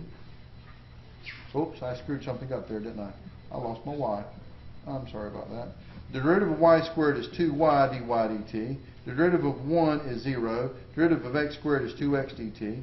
So this is 2y times dy dt equals 2x dx dt. You're supposed to solve this thing for dy dt. So to solve it, I'm going to divide both sides by 2y. And this is going to give me dy dt is equal to, the 2's cancel, x over y times dx dt. Does that make sense? And this is what we were looking for in terms of our answer. Did I lose you guys anywhere on that? Derivative of y squared is 2y dy dt. The derivative of 1 is 0. Derivative of x squared is 2x dx dt. Every time you take a derivative variable, you tack on d variable dt. Now, keep on going. Yeah. Why is it just x over y and not x dx dt over y? It's the same thing. Okay. Okay, so it's, you can put the dx dt on top, or you can put him out in the back. It's going to be the same thing. Algebraically speaking, it's equivalent. So, sure. Okay, so whether you want to put the dx dt on top and do it x times dx dt all over y, or x divided by y dx dt, same thing. Okay? All right, keep going. Part C, according to the information at top, What is the value of dx dt? This threw so many people off they didn't know what to do. Really? You actually read that and figured out what dx dt was. What's dx dt? 240 what? All right, don't forget the units though. That was worth at least 8 points. All right, so on this one, the dx over dt was equal to 240 miles per hour. And that is the answer for this one, where you actually didn't have to do any work except read the problem. Notice they didn't give you much space to do the work anyway, because it was trying to give you a hint. Just read the problem and tell me what the answer is. Now, what is the value of x at 3 p.m.? What is the value of x at 3 p.m.? What is x? X is the distance the plane is going. Right? When did this problem start? At noon, 12 o'clock. We're talking about 3 p.m. How many hours went by? 3 hours. 3 p.m. is representing 3 hours. How fast are you going? 240 miles per hour in the plane. So, to actually find this one, to find the value of x at 3 p.m., this was the old rate times time equals distance. Distance is equal to rate times time. The distance is x. The rate is 240 miles per hour. Miles per hour. And you're going to multiply that times time, which was 3 hours. Like I said, at noon was time equals 0, which implies that 3 p.m. is time equals 3 hours. Does that make sense? So the answer to my question here was this. How far did you go in 3 hours if you're flying in a plane at 240 miles an hour? 240 miles an hour for 3 hours is 720 what? Miles. Don't forget your units when you're looking for those on those classic word problems. Does that make sense? Okay, keep going. Now, here we go. Use the equation in part A to find the information and the given information to find the value of y at 3 p.m. All right, because what they're doing is they're stepping you through all the processes of what you do with a related rate. Now we need to find y at 3 p.m. Well, what was the equation? Y squared was equal to 1 plus x squared. X was equal to 720. So y squared would be equal to 1 plus 720 squared. So y squared is equal to, all right, 720 squared is, you gotta love this one, 518,400, but wait a minute, then I got to add 1 to it, plus 1. I get this, 518,401. But wait a minute, what was the question? Find y. So what do I got to do to find y? What kills off a square? Take the square root of both sides. So I get y is equal to the square root, and this is a distance, so I won't pause the square root, of 518,401. That is the answer. And it would be in miles for those people who need to focus on those units. And that's what they were looking for. If you had also given them this, they would have accepted it. But no rounding. You had to give them the decimals. Because it's close to what x is. It's just a little bit off. It's 720. We would have also accepted 720.0006944 miles. This is math. We don't round. Okay? Does that make sense? Now, the last thing you need to do is, here was the big point totals. Whole goal here. You now use part B and the other information you found to find dy dt. Like, what was it? Oh, yeah. Remember, dy over dt was equal to x times dx over dt divided by y, if you like writing it like that. All right. Now, we're going to plug in x. And we're going to plug in y, we're going to plug in dx dt. What was x equal to? 720. What was y equal to? The square root, I'm sorry, what's dx dt equal to? What's dx dt equal to? 240. 240. Plugging in my numbers. Divided by y is the square root of 518,401. So, again, I'm showing my work by showing you the numbers I'm plugging into this thing. So this is equal to dy over dt there. dt is equal to, again, requiring a calculator for this type of thing, but calculators are allowed on the old free response part. This would be 720 times 240 divided by the square root of 518,401, which gives me 239.9997685. What's my units on this thing? Miles per hour. And that was the answer they were looking for. And notice, no rounding. Because if you round this thing off, well, it's 240 miles per hour, which happens to be the same thing as the and it's actually a little bit different, and then we're interested in that little bit difference here. Same rate as the plane. All right. Next problem. What a surprise. Optimization. But this problem threw off a lot of people because they didn't know how to put cost into these equations. They're going to do something to you guys that's going to be a little bit twist on what you've done in class to see if you, having the scientific intellectual ability to handle whatever they throw at you guys, to be able to still do the calculus. So, here we go. Angela wishes to fence in a rectangular region with an area of 1,620 square feet. She will subdivide the area with an internal fence as shown below. The outside fence costs $10 per linear foot, while the inside fence only costs $5 per linear foot. Angela wants the outside to look nice. Whatever. We want to find the dimensions that will minimize cost. This is a classic minimization problem. They didn't give you all the rest of this stuff, but you can do this as a minimization problem. All right, but first, step one.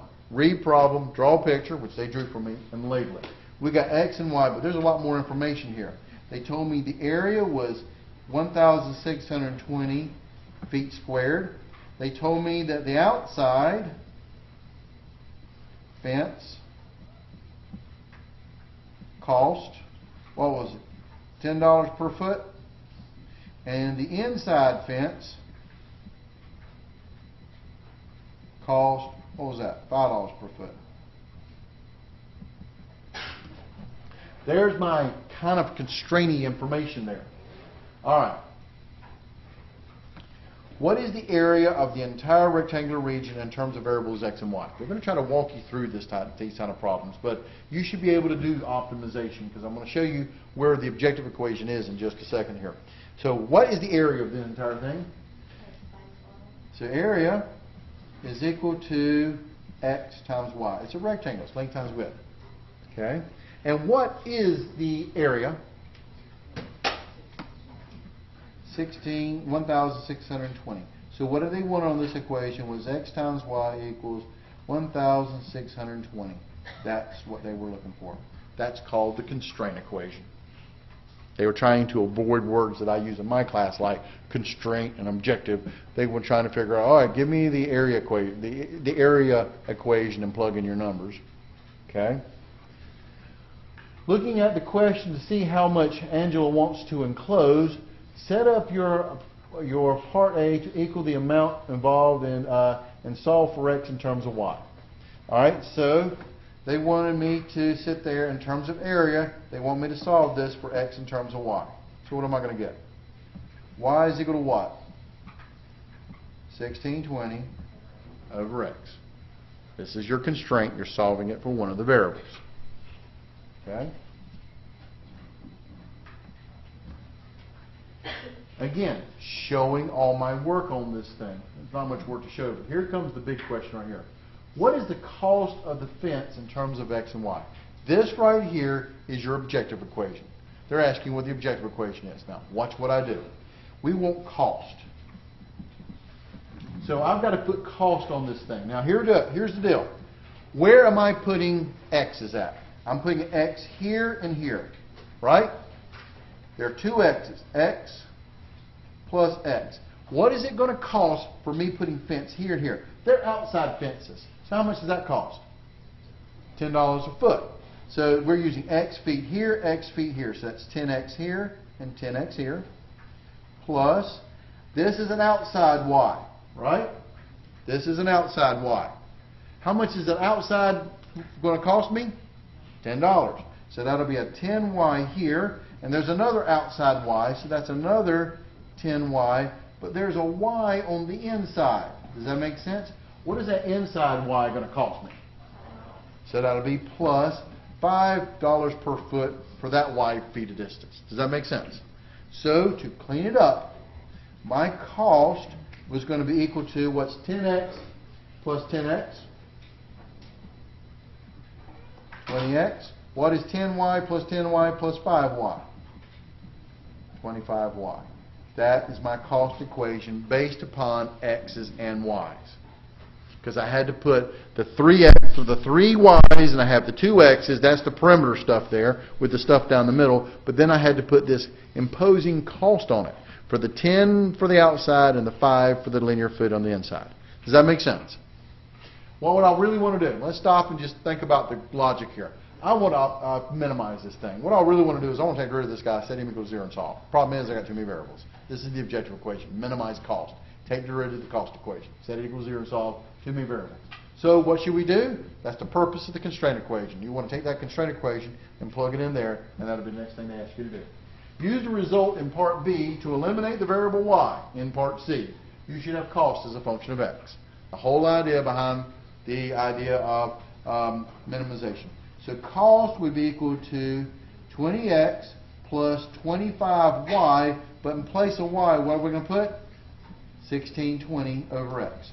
Of course, you want to clean this up so you can get cost is equal to 20x plus, now what exactly is 25 times 1620?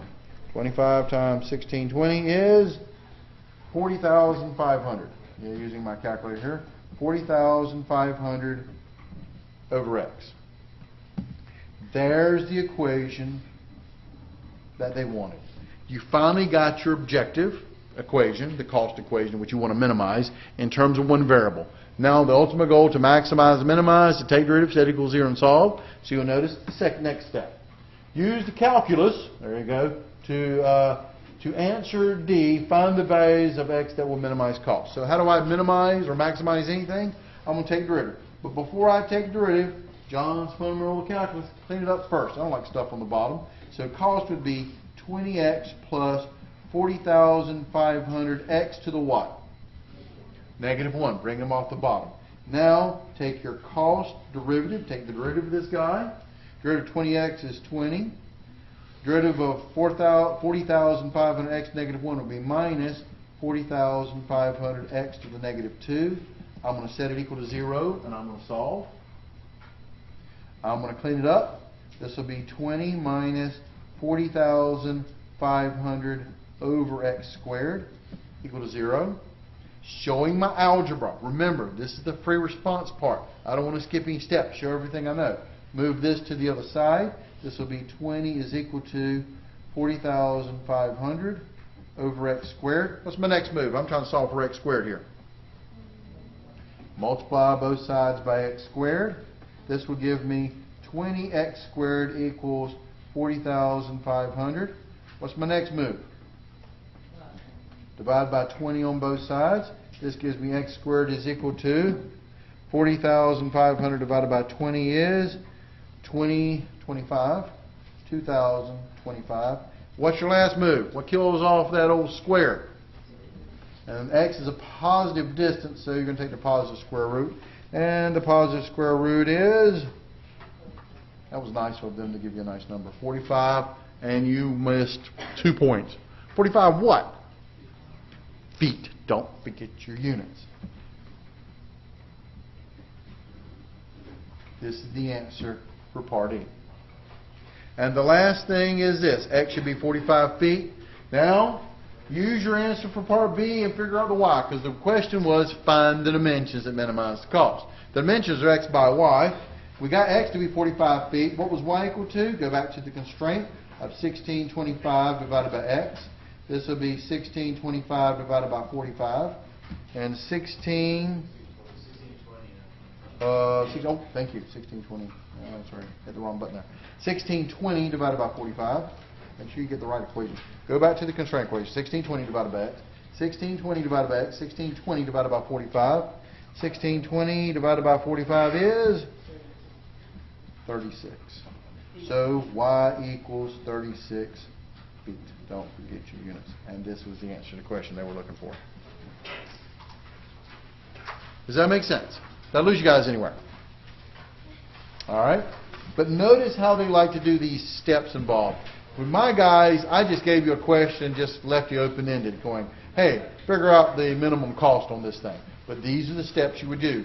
But the reason why is this is a 10-point problem, so you get 2 points for this part, 2 points for this part. They're trying to help you out with the partial credit. All right, next problem. Classic. They're going to throw some interesting graph at you guys. Be able to analyze it. This is that chapter 4 stuff we just went through. The graph of y equals f of x is shown. Use the graph to answer the questions below. So we got this interesting function here. So here is y equals f of x. All right. And again, I had too many students out during the exam sit there and throw a fit about this one. You understand, some guy, I know which professor, a professor drew this by hand. Give him a break. And when they copied it, they had a little gap right there. The copier messed up or something or other and just missed a little spot. They thought it was a hole in the thing. No, dude. No, we'd make 0 circles for hole in dude. So goes like that. And then they were throwing a fit because at 2, but it's not quite 2 because he put the little dot right there and it kind of shifted over. So some of my anal retentive students went, that's not 2. It's the maximum seems to be at 1.986. No, dude, just call him 2. We're good with that. Don't think too deep in terms of these graphs that some dude does by hand. We're trying to get general ideas. Do you know your calculus? We're trying to grade here. But you'll be amazed how many of my students actually, 1.986. No, dude. It's 2. Just call him 2. It's good enough. No, we gave him credit for it. We laughed at him later, but we gave him credit for it. All right, here's the deal. So we have the function f of x here. List the intervals where the function is increasing. Now this one was nice because this is right up your alley. They actually gave you the function. They didn't give you the derivative function to try to make you outthink the problem. They gave you the actual function. To increase means my derivative has to go up. Does that make sense? So I'm looking at slopes of tangent lines. So what is the interval of this function going to increase? There's not much work to show here. You're analyzing. What's the function? Starting at negative infinity, going to infinity. What's the function doing here? It's going up. It's positive slopes. So that starts at negative infinity to negative 1. But negative 1 is a vertical asymptote. So you have to skip over that point. All right? What's the function doing now? Going down. It's decreasing. Until that point, 0. Now what's my function doing? It's going back up again.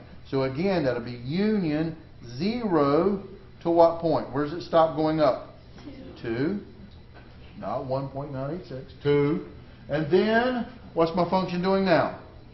Decreasing, and it continues to decrease. And there you go. There's my answer. It is negative infinity to negative 1, union 0 to 2. What intervals is the function f of x concave up? Now we're talking about concavity. Again, this was a great problem because, concave down. Concave down. But this is a great problem. We'll read the problem here. Because they gave you the function. You're not having to outthink it like we did on that other problem where they gave you the graph of the derivative or whatever. But pay attention. They may try to give you guys the graph of the derivative or something or other. But here is straight up. Where's it concave? Downward. Pay attention to that word. Down. This is concave up. It's U-shaped up. This is U-shaped up. Where's it U-shaped down at? Seems to be U-shaped down right in here, right? And where are my inflection numbers at? Looks like between 1 and 3 is where you change concavity. Agree? And it's concave up over here. So what's my answer? 1 to 3. It's interval notation 1, 3. All right. List any x coordinates where the derivative is equal to 0. Horizontal tangent lines. The derivative is equal to 0. What points is the derivative going to be equal to 0 at? 2? not 1.986. So it's right there, a horizontal tangent line. Here's a horizontal tangent line, and that's it. So it's at x equals 0 and x equals 2. But here's the one that, and honestly, out of the 2,000 students that took the Calc 1 exam last semester, most people got A, B, and C. However, the big point total was on Part D. Okay? And they left that one blank. So we need to go through Part D. You're actually supposed to sketch the graph of the derivative. So you want to match this thing up. So I'm going to kind of blow it down on you guys so you guys can see what I'm trying to do here. All right, I'm going to put my axis right here and my axis right here. And I'm going to label the same numbers. Here is -1. Here is 0. Here's 1. Here's 2. Here's 3. And here's 4. All right, so I'm trying to match this with this. This was the best way of doing this particular problem. All right, so now, here we go. First things first, you have a vertical asymptote in this thing. Vertical asymptotes, whether it's the original function, the first derivative, or the second derivative, it don't matter. You can never change a vertical asymptote. It's a point that doesn't exist on the original function. It won't exist on the derivatives or second derivatives or whatever. So with the vertical asymptote at -1, you keep them as a vertical asymptote. Draw that vertical asymptote dotted line. You can't cross that line. Okay? You had two places where the derivative was equal to 0 at. What two places were those? 0 and 2. And since this is going to be the graph of the derivative, at 0, to be 0, you cross the axis. It's the root or x-intercept or 0. And at 2, those are where the derivative would be equal to 0. So you put dots across the axis there because that's the derivative is equal to 0. Okay? Now, let's keep going here. See if I can merge these two pictures together. All right. Here we go. I am increasing and I am concave up on this first part. Increasing means the derivative is what? Positive. Concave up means I'm going up. Does that make sense? I'm looking at it from a derivative perspective. So this thing is still horizontally out over here, but the slope is pretty close to 0 here, but then it's going to be positive slope, so I'm going to be positive. So this thing is going to go just like this as well, because my derivative is increasing, which means my first derivative is positive. To graph positive means I'm going to graph it above the x-axis. I can't cross a vertical asymptote, so I either got to blow up or blow down. And since it is also concave up, that means my second derivative, which is the derivative of the derivative, is also positive. So I get that. Okay? But on the other side, what's going on here? What's my derivative? I am decreasing. My derivative is negative. To graph it, I got to graph down here. Okay? I got to go through this point right here, and I am concave up. So I'm going to be increasing as far as my slope is concerned, but the derivative is negative. To show the derivative is negative, I can't cross this, so I've got to start at this side and do that. Okay? Now, here's where it gets interesting here. I'm going through this point right here. Now, once I pass 0, let's get the autofocus working on this thing. I'm just going to slap it up and down. I think it's going to work better. Once I go through 0, what am I doing now? My derivative is what? Increasing. Until what point? 2. So I'm going to have to be going above the x-axis when I graph it, right? And I got to hit this point right here at 0. So I got to go be positive. So to be positive, and you'll notice at 1, it's an inflection point, which is where the second derivative is equal to 0. But from the graphing the first derivative line, it's where you're going to actually max out at. Does that? It's got to be positive, and I got to connect these 2 points. So I got to be above it, and at 1, that should match to a max point, because it's an inflection point, but we're graphing it from the derivative perspective. Now, almost done. Just got a few more points to go. What's my slope now? My slope is negative. My other inflection point is right here. So my slope is negative, so I'm going to be going down. Like this. However, once I hit that inflection point, eventually my slope is going to stop becoming negative and kind of horizontally out. So it actually is going to go and hit that, once you hit the inflection point, it's going to go back to 0. And that is what your answer should look like. This is what we were looking for. But you can see, well, parts B, A, B, and C weren't too bad. Kill people in part D to try to relate that picture to a derivative picture. So this is y prime, which is equal to, or y equals f prime. Is the derivative graph right here, f prime of x graph. All right. Again, working on some of those concept questions here. Question number 4. Let k be a positive constant and let f of x be equal to x to the 4th plus 4kx cubed plus 5. Find f prime, part A. K is a constant. So that messed up a lot of people because they didn't know what to do. But it gets worse. So let me talk about this one in terms of what people did. So we need to take derivative of this guy. Most folks got this one. What's the derivative of this thing? What's the derivative of x to the 4th? 4x cubed. What's the derivative of 4kx cubed? Well, k is a constant, leave it alone. 4 is a constant, leave it alone. X cubed is 3x squared. 3 times 4k is 12k x squared. And the derivative of 5 is 0. This is the answer what they were looking for. Find the critical numbers. And they even try to help you out with the fact that critical numbers will be based upon constant k. How do you find critical numbers? What do? Well, you take derivative, which is 4x cubed plus 12kx squared. You're going to set it equal to 0 and solve. How would you solve this thing? Personally, I would factor out a 4x squared out of it. That would leave you with what? X plus 3k equal to 0. Does that make sense? I lose you anywhere. Then what do? I'm trying to solve, so I set each factor equal to 0 and solve.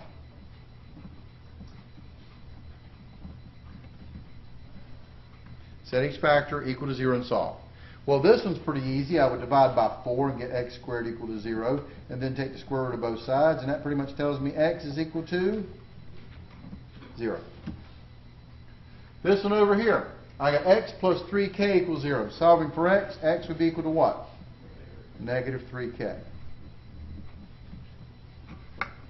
That's what they were looking for in terms of my answers. X equals 0, x equals negative 3k. Honestly, at this point, people are beginning to dwindle, but still, majority of people got this part right. It's that. Here comes the crash and burning. Determine the intervals of where f is increasing. Well, one, my students at Lee knew this. When they ask you about intervals of anything, whether it be intervals of increase and decrease or intervals of concavity, what you going to draw? Number line. Good deal. So they knew to do that. Draw yourself a number line, and they even knew to do this. Put your numbers on there. K is considered to be a positive constant. So negative 3k would be like negative. That would be negative 3k, my number, and the other number is 0. You had to subdivide your number line based upon your critical numbers. And negative 3k, because k is positive, would be on the left. Now I'm going to do test values. All right, here we go. You need to plug in some numbers, and this is intervals of increase, so I'm talking about plugging into the derivative guy here. So pick a number less than negative 3k. Pick a number between negative 3k and 0 to plug in here, and plug in a number bigger than 0. Well, they got this part right. What's a number bigger than 0? Okay, good. They chunked in 1 into this thing, and that's the majority of them did that. It was the other two guys. They don't know what to do. Well, you got to use your brain. K is a constant. Don't care. Okay? I want a number between 0 and negative 3k. Well, this is like negative some kind of number. What's between negative 3 and 0? I like negative 1. How about plugging in negative k? Negative k would be in that interval. You're counting in terms of k. Here's negative 1k, negative 2k, negative 3k. What's a number less than negative 3k? To the left of it. Keep counting. That's what you should have chosen. Negative 4k or negative 5k or something like that. Does that make sense? But they didn't know what to do, and they left it blank. And you know what happens when you leave it blank. You're in against class again next semester. All right, so here we go. We want to plug in these numbers into my derivative. All right, what was my derivative? Well, you can either use the factored form or the non-factored form. And I'm trying to tell you guys some tricks on this thing. Factored form actually sometimes helps you out even more. So I'm going to come over here just to kind of help you guys out to show what I did. So f prime of negative 4k, I'm going to plug negative 4k into my derivative. I'm going to plug it into this guy here. This would be 4 times negative 4k squared times negative 4k plus 3k. Let's see what kind of number you get. All right, what is negative 4k quantity squared? What's negative 4 squared? 16 k squared. And 16 times 4 is 64 k squared times, what is negative 4k plus 3k? Negative k. You don't care what the number is the emphasis here. You want to know the sign of it. What is 64? K is positive, so when you square it, it's still positive, times a negative k. K is positive, so when you put a negative in front of it, now it's negative. What's a negative times a positive times a positive? This would be negative, officially 64k cubed. Don't care what the number is. What's the sign of it? It's negative, which means everybody in this interval was negative. Now plug in negative k. So f prime of negative k would be 4 times negative k squared times negative k plus 3k. I'm plugging it into the factored form because it really does help you out in terms of understanding the signs of stuff. So let's keep going that. Negative k quantity squared, when you square a negative, what do you get? So that would be 4k squared times, what is negative k plus 3k? 2k. And so I get this, I get what? 4 times 2, that's like 8k cubed. K is positive because they told me in the beginning k was a positive constant. Cubing is still positive, times 8 is positive. It's positive. So everybody in this interval is positive. But then you got one more to do. Plug in 1. So here comes f prime of 1. Plugging in, it'll be 4 times 1 squared plus, I say times 1 plus 3k. Well, this one is just a number here. K is positive, times 3 is positive, positive plus 1 is positive. So this is positive. 1 squared is 1 times 4 is 4. So this is 4 times 1 plus 3k. What kind of number you get there? So this is back to positive again. Does that make sense? Now let's answer the questions, both C and D, because it's like worth 2 points apiece here. So keep going here. So where's this thing going to be increasing? So showing my work, which is what I'm doing here. Now I just want to give them the answers and circle it. Where's my interval of increase at? Suppose the increase. Where am I increasing at? The answer is negative 3k to 0. You have to skip over 0 because it's neither increasing or decreasing. It's a critical number. Union what? 0 to infinity. And that was my answer for increasing. Where is it decreasing at? Intervals of decreasing. Negative infinity to negative 3k. And there's my answer for decreasing. Does that make sense? But you see how people got frustrated and didn't know what to do, and they end up leaving it blank and stuff, and they're starting to lose points now. Now, here we go. The last part here is this. At each critical number, determine whether f is a relative maximum, same as local maximum, relative minimum, or neither. Okay, we got these critical numbers. What are my 2 critical numbers? Negative 3k and 0. What kind of critical numbers are there? Look at that number line. Again, look at your number line was the trick. Here's your number line. Here was negative 3k. Here was 0. It was negative here. It was positive here. It was a more positive here. That being the case, this is called the first derivative test, is what they're getting you to use. I am decreasing because I'm going down. I am increasing because my derivative is positive. And then I'm increasing some more. So my CNs, my critical numbers, x equals negative 3k, what kind of critical number is it? I'm going down and then I go back up. That makes this guy a minimum. This would be a relative or local minimum.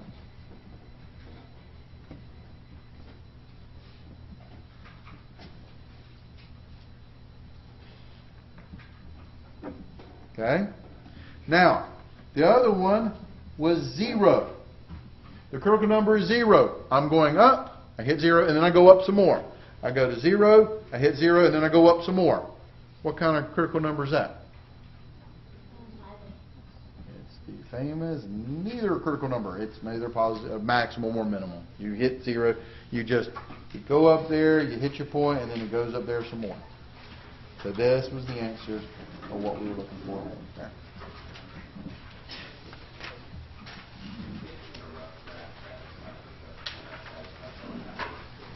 Yeah, absolutely. If you wanted to sketch some kind of rough draft of that particular function, that would have also been sufficient.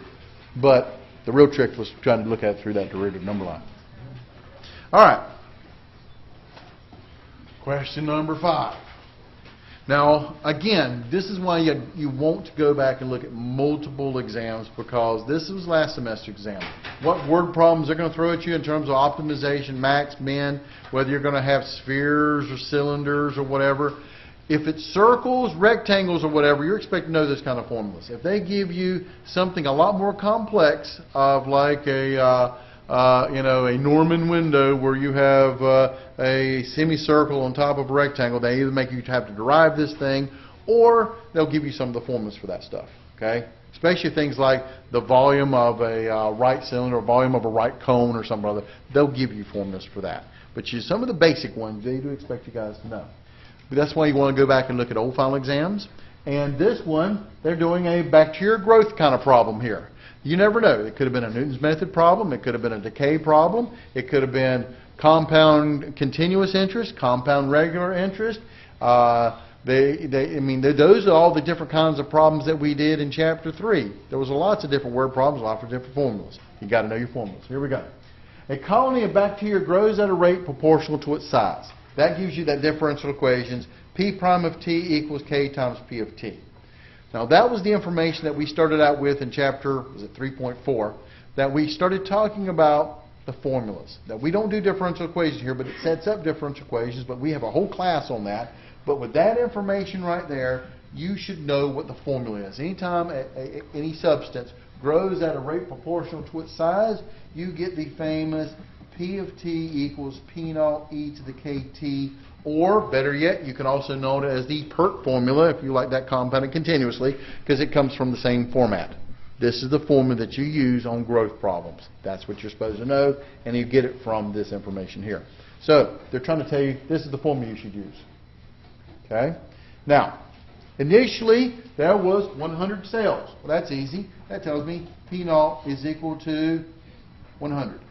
What else it says? It says the population does what? Triples every 2 hours. Every 2 hours. Okay? So again, all I'm doing is writing down the information from the problem. And in a word problem like this, I've got my formula. I have it memorized.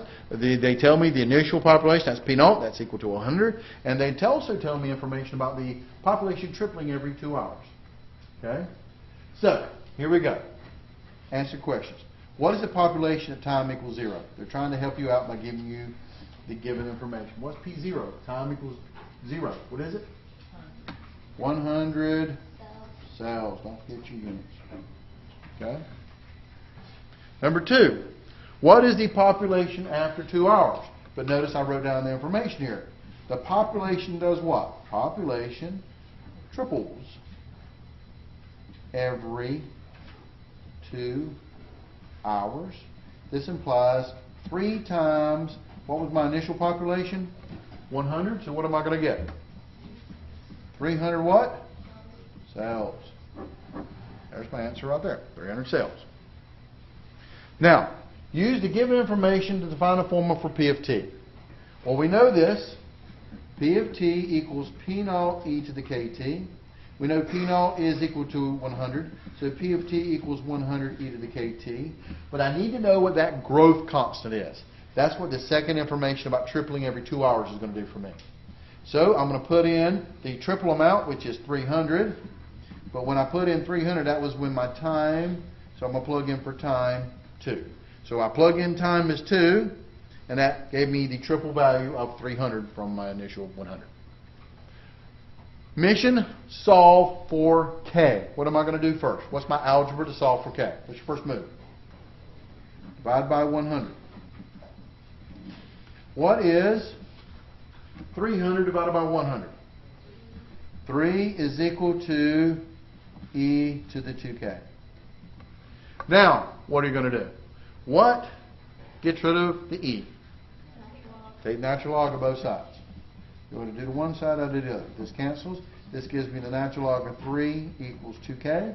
Now what am I going to do to solve for k? Divide by 2. This will cancel and gives me k is equal to the natural log of 3 divided by 2, which is clearly a number for calculator purposes. The natural log of, let's clear it out so you guys see it. Natural log of 3, close parentheses, divided by 2, and I get 0.54930614443. If you round it off to 5 or 6 decimal places, we gave you credit for it. You don't have to give them all, but why not? You're trying to get that maximum amount of points on this thing. Impress the professors to have to grade this. So, I've got K, so what is my formula? The formula, now that I know K, is I'm going to go back over here and then rewrite my formula. P of T equals 100 e to the 0.5493061443t, and this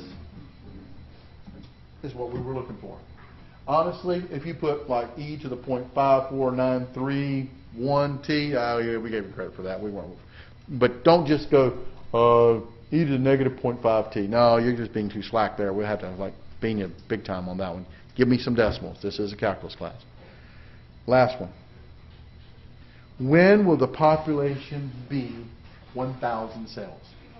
Yes, question. On P, for K, could we just, when we write out our equation, could we put ln of 3 divided by 2? Yes, you can also given that. If you want to put that in there, sure, but you really want to calculate some stuff because I'm setting you up for something like Part D. Because Part D is going to make you use the formula and obviously your calculator to do it, so you might as well, decimals are just as good.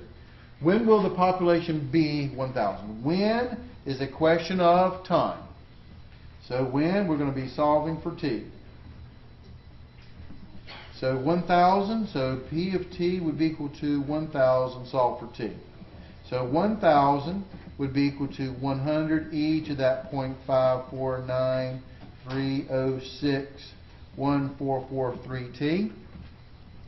Solving for t, again, it's not just about getting the answer, it's about showing your work.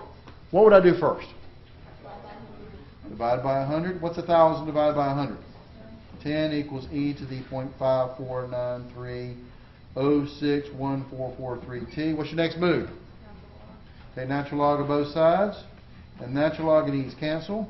Gives you the natural log of 10 is equal to 0.54930614443t. What's your last move? Divide by your constant, 0.54930614443. Divide by 0.54930614443. This cancels.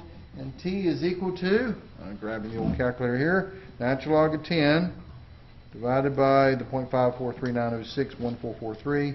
And I got t to be equal to 4.191806549. And then at this point I'd probably round because we were pretty good at on anything, but I'm going to give them 4 decimal places. 4.1918. What is time measured in? Hours. That's what we were looking for. Don't forget your units is my point. Now, I got a question for you guys. I have now finished the exam. I still got 35 more minutes from where I started, and I've been long-winded on explaining all this stuff to you guys. So like I said, most folks are done with the exam in about 2-ish hours. But you know what I would have done after that? Now, part 1 you've had to have already turned in, but I've got still part 2 and part 3 in front of me. I would go back over and look to see if I made any careless errors. Watch for the careless errors. That's what kills. So I've got a question for you guys at the end of this particular final exam here. How did you guys do? And what grade do you think you would have made on it? Was it a hard exam? No, wasn't a hard exam. But what grade do you think you would have made? What grade do you think the folks from last semester made? 64. The class average on this exam last semester was 64. Why? Because one little thing, students get frustrated. And when they get frustrated, one, they leave stuff blank. Leaving blank, don't get me wrong, what we do, here's the whole plan of what we do. I'm trying to give you guys an open sheet to what we do. You guys are going to be taking this exam tomorrow. On Friday, we have what we call in the math department the final exam grading party. Hopefully somebody will order us a pizza and we sit there and we grade all 2,000 exams. Now you got the OpScan stuff, does the multiple choice, but 2,000 free responses is what we have to grade. And what happens is, okay, on the free response, there were 5 questions there. I would have been assigned one of these questions, and I grade that question 2,000 times. And so, I mean, I'm looking for certain work, and I'm trying to go through this rather quickly, but I'm looking for your work, because we do give partial credit based upon what we're looking for. But at the end of the day, you know, honestly, I'll have to admit to you, my students, I really want them to show me what they know so they can get full credit. For some of these other professors' classes, I love it when they leave it blank. It makes it so much easier for me to grade. 0, 0, 0. Next problem. Okay. It's easy to grade, but honestly, I prefer you guys doing 100, 100, 100. Okay, made 100 on that part. So I prefer you guys knowing your stuff. But if you leave it blank, yeah, great for me, but not great for you. And they got frustrated. The K problem threw them off. The wording on the exam threw them off. Now, for my guys, all semester long, I've been trying to give you guys, for our 4 tests, miniature little final exams. So you guys are used to this kind of wording on exams, but a lot of other professors aren't. So those type of students, if you're in here, you need to go back and really study these old final exams to get familiar with this type of wording. It was the wording that frustrated students. And when students get frustrated, they start making one stupid, careless errors, killed. The other thing, like that 3K problem, they didn't know what to do. So what do you do when you don't know what to do? You go to the next problem and leave it blank. And that's how you end up making a class average of 64. Don't get me wrong. We had a lot of folks make an A on this exam. A lot of folks, and we were excited from the math department by that. They knew exactly what they were doing. But with a class average of 64, there was a lot of people who didn't have a clue. This is the time for you to shine for us. This is worth at least 30% of your grade, and for other classes, maybe even a higher percentage than that, depending on the professor. Study hard on this thing. Don't let this be the only exam you guys study. And for my class, when is your final exam? Tomorrow. At what time do you have to be there? And what room is my final exam going to be in? Stores 110, just across the quad. See you guys next time.